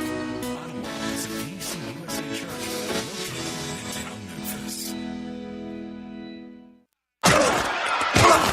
Friday football forecast from First National Bank and Trust, a division of First National Bank of Eastern Arkansas. Real estate isn't something you purchase or develop or desire. It's something you appreciate, respect, and know. With real estate, there's no gray area. You either know it or you don't. First National Bank and Trust, a proud division of First National Bank of Eastern Arkansas. They've known it since their beginning in 1886. Clients depend on First National Bank because they know real estate. Brooks Winchester, Bill Samish, and many more can assist you in your acquisition of that hunting land, farmland, a construction project. Let First National Bank and Trust make your dreams a reality. 775 Ridge Lake Boulevard, Suite 140 in Memphis, 901-498-5763, or the office in Collierville, or online at fnbtmemphis.com. For commercial real estate, residential construction, or recreational and agriculture financing, let First National Bank and Trust help you. They're a division of First National Bank of Eastern Arkansas, where I have had an account, been a friend, and been a customer my entire life. Brian, a little bit of a change on the Wi-Fi. It might sound a little different than it did for us visiting with the tie, but this, we'll have to make this work for Friday football forecast, and what a great place to start tomorrow, 11 o'clock, much anticipated, long awaited on ESPN, Florida State -6.5 over Memphis at Doak Campbell Stadium. FSU leads 10-7-1 all time. It's been a long time since the last meeting, 1990 the last time. If you haven't heard, FSU is 0-2. FSU O-line boasts 366 college games played. Mike Norvell, 31-19 at Florida State. Ryan Silverfield, 33-19 at Memphis. Seth Hennigan, 19 career 300-yard passing games, 5 400-yard games. I feel the group lock coming. Darian takes Memphis.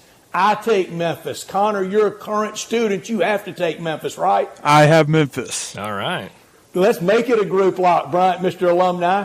Wow, this is awkward because I did not think everyone was going to be on the Tigers. I'm taking Florida State in this one. Now, I will be rooting for Memphis very hard tomorrow morning at 11 a.m. But, you know, you look at this game, and it's probably me being a pessimist. I'm pessimistic by nature. I'm superstitious, Brett, so I don't want to go out there and pick the Tigers. But you look at this game, Florida State comes in, obviously 0-2. They're going to be desperate. Their backs are against the wall. They've had 2 weeks to prepare for this game. I'm sure they've used those entire 2 weeks, getting with DJU, trying to get him comfortable in this offense, figuring out what works for him the best. And so I think this game could be very close down the stretch, but with that number, I liked it earlier in the week when it was 7.5. I would have definitely taken the Tigers plus the 7.5, but -6.5, I'm going to take Florida State. 1 point's going to get you kicked out of the Alumni Association. Yeah, I guess so. Unbelievable. Yeah, how about that? On Monday, you know one of us will be able to say, I told you so. That's right. I could have told you. I can say, I told you all summer, and you can say, I didn't listen to you all summer. That's right. The next game on our list, also 11 o'clock tomorrow morning on Fox. In Big Ten country, Bama goes all the way to Madison to play Wisconsin. Last time Bama played Luke Fickell, he was at Cincinnati. It was a college football playoff game. Last time Bama was shut out in a game was the 2000 Iron Bowl against Auburn. First time Auburn had ever played in Tuscaloosa. I was there, and it tried to sleet all day. 312 games ago, the last time Bama got shut out. I don't think they're getting shut out tomorrow. Bama 13-6 all time against the Big Ten. 22 straight winning seasons for Wisconsin. Bama laying the 16.5. I take Bama. Darian takes Wisconsin. I take Bama to win 31-10. I'm also going to take Bama in this one. I'll be honest, I haven't watched much Wisconsin, but what I have seen from this Alabama team, it feels like they can strike at any moment. Their offense has looked really, really good, and I think they can come up with stops on the road against this Wisconsin offense. I'm not really sold on what Wisconsin has offensively, so I know it's a big number on the road, but I'll roll with Bama here. Connor? I think USF, that first half was a wake-up call again, just like 2023. I'm going to take Alabama. Very good analysis on that. I think you're right about that. 11 o'clock tomorrow morning as well. SEC Network, Mizzou minus 17.5 over Boston College. Second meeting ever for Mizzou and BC. BC won the first one a few years back in 2021. 18 straight non-conference wins for Mizzou. Eli Drinkwitz, 22-7 in 5 years at Faurot Field. One Boston College Heisman Trophy winner ever, Doug Flutie. 0 for Mizzou. I don't know that Brady Cook can win the Heisman Trophy, but he's a really good player. Darian takes Boston College. I take Mizzou to win and cover 34-13 to get over the 17.5. Connor? I have Billy O in Boston College. Very good. Brian? Yeah, I'm also going to go with Boston College in this one. I Jacobs think brothers lock. How about that? Yeah, I think Missouri wins the game, but with what I've seen from Boston College, they've got an electric quarterback, and I think with Bill O'Brien, I think he's going to be competitive in pretty much every game he plays. So again, big number, but I think Boston College can keep this relatively close. I think they can cover. I don't want to go out and say they're going to get the straight up upset, but I do think they can keep it within this number. 5:30 tomorrow night on the CW. They interrupt their regular programming of carrying Dawson Creek reruns to show Ole Miss at Wake Forest.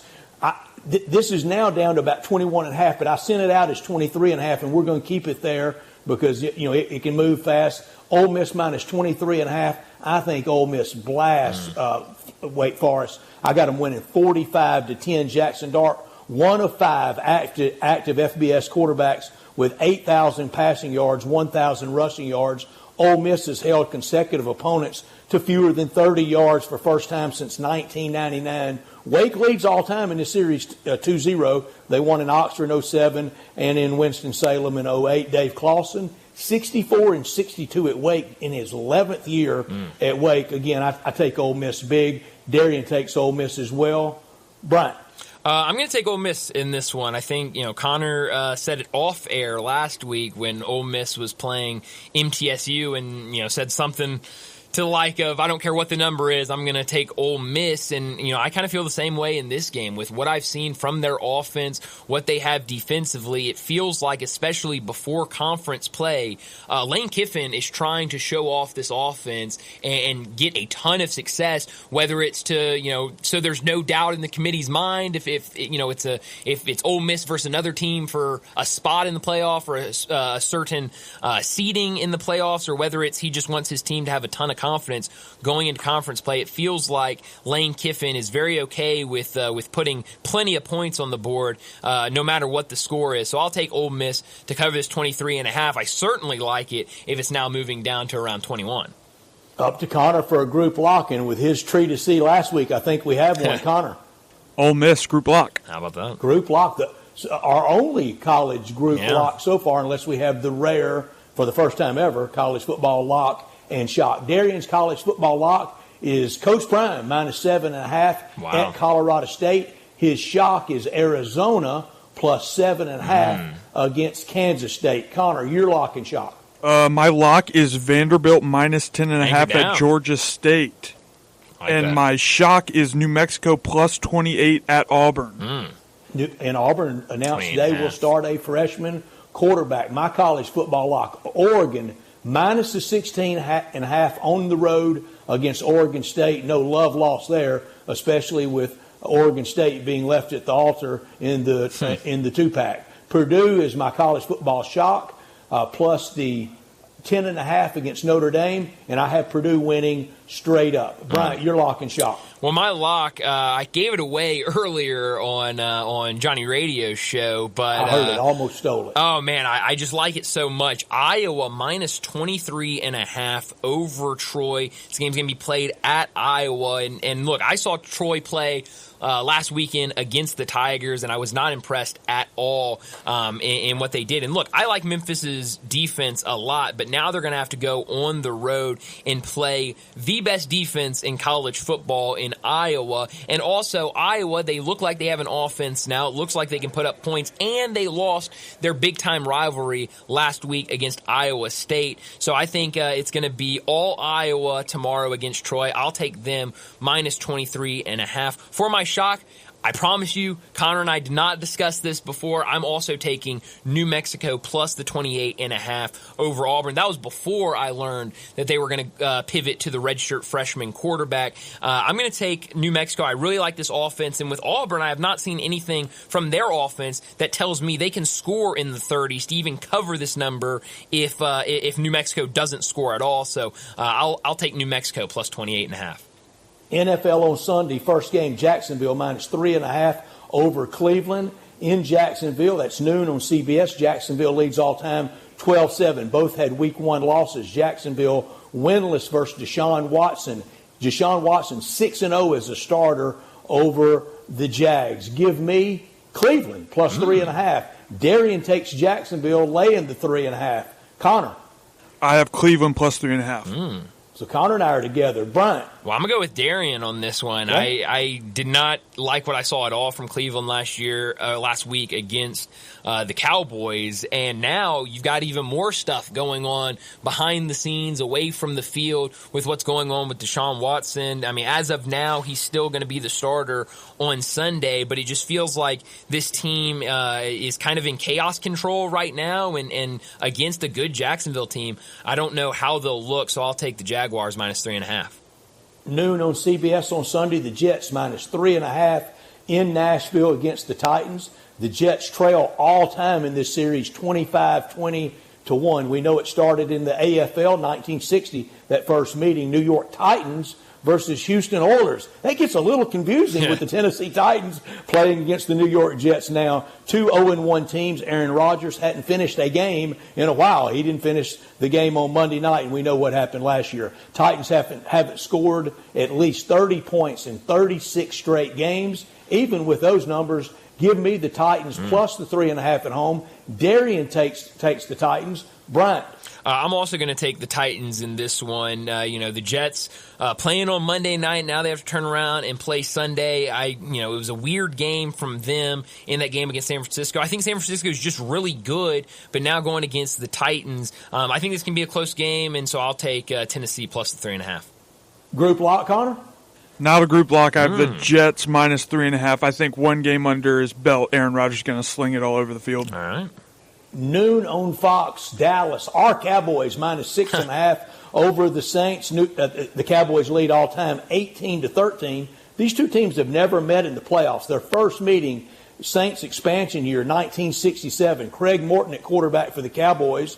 Gary Quazzo, the quarterback for the Saints. Memphis, interesting local note, Gary Quazzo went to UT Dental School in Memphis with Heisman Trophy winner Billy Cannon and 2 Ole Miss greats, Mike Dennis and Louis Guy. 16-game home winning streak for our Cowboys in the regular season. We know what happened in the playoffs.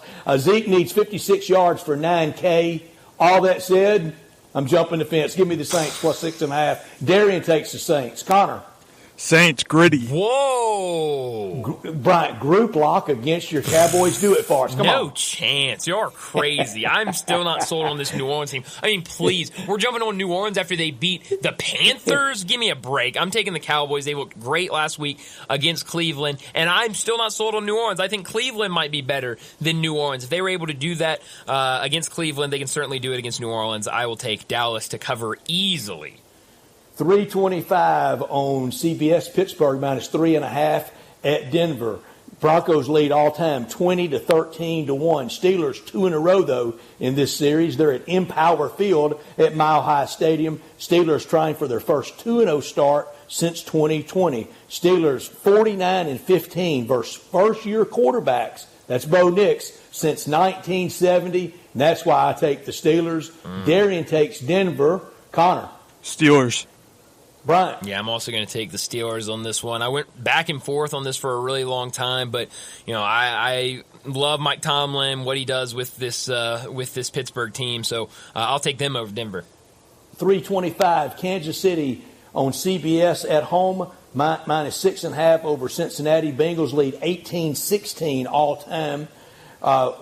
And also in this game, Joe Burrow, he threw for 164 yards last week. Mahomes had a much better start than Burrow did last week. Travis Kelce trying to get another touchdown. He needs 3 to pass Tony Gonzalez for the Kansas City Chiefs record. He's currently tied with Jason Witten in the all-time tight end record. Give me Joe Burrow plus the 6.5. Darian takes Kansas City. Connor. Kansas City. Brian. Yeah, I also take Kansas City. I don't know what's going on with Joe Burrow and his wrist. He says it's not an issue, but I've seen a lot of people clipping videos showing maybe the opposite. And this Kansas City team looks like it's ready to make a run at a three-peat, so I'll take Kansas City. Sunday Night Football, 7:20 on NBC. Houston minus 7.5 over the Bears. Houston leads this series all-time 4-2. Caleb Williams became the first number 1 overall quarterback drafted to win his first start since 2002. David Carr did it for the Texans in 2002, defeating the Cowboys. First Sunday Night Football game for the Texans since 2019. Give me the Bears plus the 7.5. Darian takes the Bears. Connor. Houston. Brian. I'm taking Chicago in this one. Sunday Night Football. They were able to win last week, despite not great play from Caleb Williams. I think he'll be better, and I think this team will be better against Houston. I will take them to keep this within a touchdown. Darian's NFL lock is Washington minus the 1.5 over the Giants. Darian's NFL shock is the Rams plus 1.5 over Arizona. Connor, your lock and shock. My lock for this week is Indianapolis minus 3 at Green Bay with Malik Willis starting. My shock is Tampa Bay plus 7 at Detroit. Brian. My lock is San Francisco minus 5.5 against the Vikings.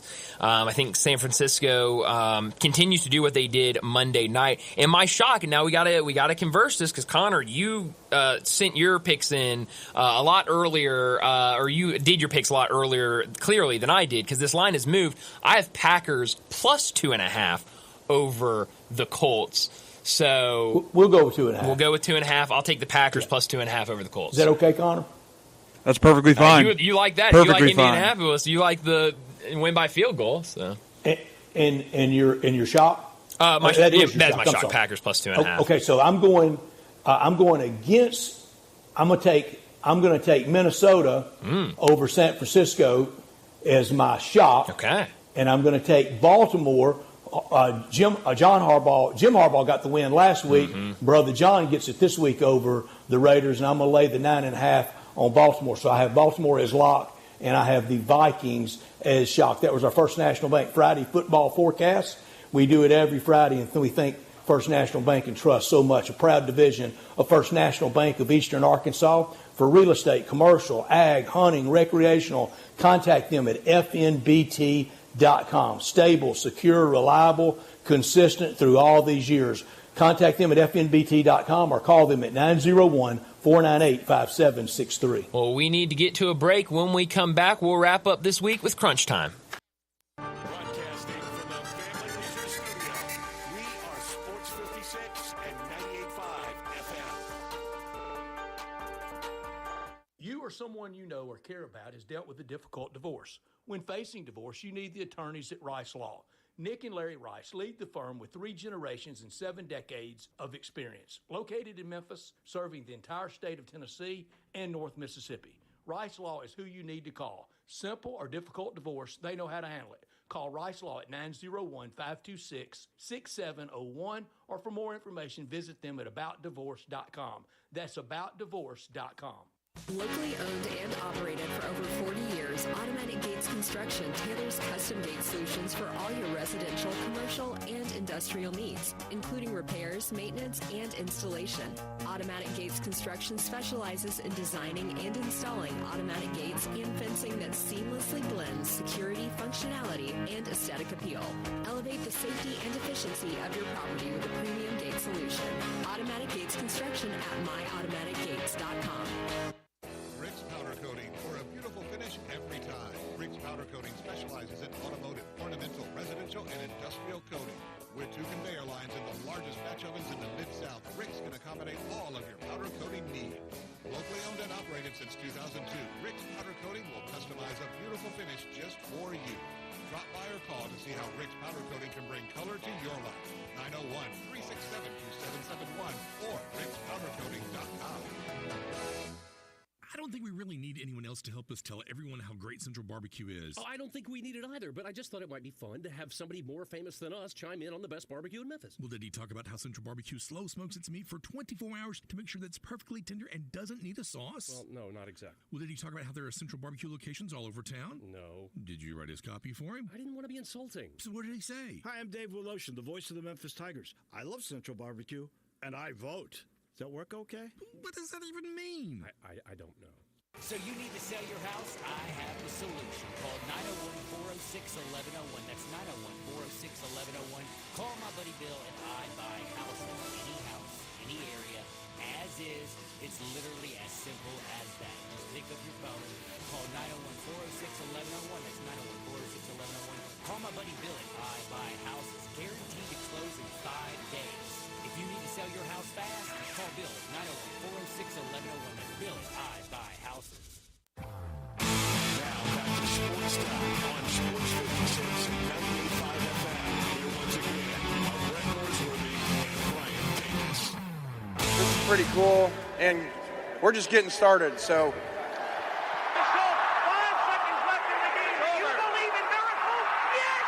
Spanning the globe. Go crazy, folks! Go crazy! This is for all the biggest crunch time. You are looking live. In your life have you seen anything like that? Goodbye, Joe Haskins. It's obviously crunch time. Hammer, nail, coffin. This baby is over. Well, Brett, what I learned today is that according to Justin Hawkinson, who covers the Auburn Tigers for On3, he says redshirt freshman Hank Brown is slated to start at quarterback for Auburn in this game this weekend against New Mexico. So it looks like Peyton Thorne, after a really rough game against Cal, looks like he will move to the bench and will be replaced by the redshirt freshman. It feels like a lot of people are really excited about him coming in. And I think a lot of that has to do with they're just fed up with Peyton Thorne and what they've seen from him. So who knows what this looks like now on Saturday when they kick off against New Mexico. Maybe he brings some juice and the team looks better with him at quarterback, but it is definitely a big change for Auburn in their offense. What I learned today is this will be the best test for Ole Miss so far this year. At least it's on the road. How late will Jackson Dart be in the game as a 23-point favorite? I have no idea. When was the last time Ole Miss was ever this big of a road favorite? I know it hadn't been in the last 17 years, not even in games at Vandy. I can't remember Ole Miss being this big of a favorite. No, not at all. And on the road, I mean, we've talked a lot about it, but it definitely is crazy to see them favored by this much. What I could have done without this weird story that I saw earlier today talking about Arizona's starting running back and how he'll be out tonight in their game against Kansas State. He played at New Mexico last year. He started his career, I guess I should say, at Alabama State before transferring to New Mexico, and now is the starting running back at Arizona. But back when he was a freshman, after he was done at Alabama State, Alabama State said he was redshirted for that season. So then he went and played at New Mexico and is now playing his final year at Arizona. But if you go back and look at the stats from Alabama State's season that year, it shows that he participated in, I believe, 8 games that year, which obviously with the new redshirt rules that allows players to play in 4 games, that would mean he burned his red shirt and would not be able to be eligible this year for Arizona. Now, Alabama State is saying that no. He only played in 4 games, but then the jersey number he wore in those first 4 games, we assigned that to a different running back, and he played those other games. So this player, he did not play in those games. Ja'Cory Merritt, he did not play in those games. He only played in 4, and so now the NCAA is investigating. They cleared him in the offseason to play after looking at all of this information, but now, according to sources that have spoken to people within the NCAA, there has been more information that the NCAA has received this week that might say that he is not eligible to play this season for Arizona, so he has to sit out this year. He's right now waiting for word on his eligibility and if he can continue to play for Arizona this season. I could have done without, of course, the injury to Tua last night. First and foremost, that's the most important thing. But also, I could do without this predictable assault on football that is coming today.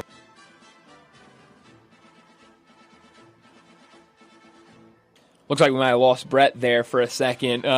Obviously, on the road, traveling, a lot of issues with connection. Brett, I think we got you back. Continue.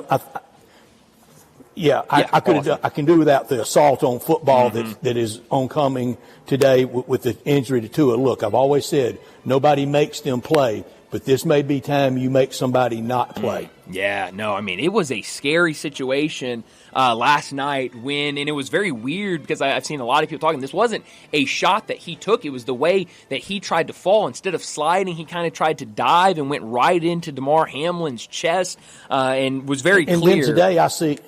Go ahead. Today I see Sanjay Gupta do a big hit piece on football and on the kickoff rules. Please tell me, I don't think Tua got hurt returning kicks last night, did he? No. I don't believe Tua's anywhere near the kickoff teams when that's happening, when special teams is happening. But very, very weird. Definitely hope for his safety and hope everything is okay with him. But definitely weird stuff last night in that Miami game. Brett, where are you beaming this weekend? The land of cigarettes, where I am right now. I've never had one in my life, but I am on Tobacco Road. It never had a Winston or a Salem, but tomorrow at 3:30, alongside Gary Darby pregame right here on Sports 56 and 98.5 FM for Ole Miss and Wake Forest. Yeah, I don't think it's a question where I'm beaming this weekend. It's down to Tallahassee for the big game tomorrow morning.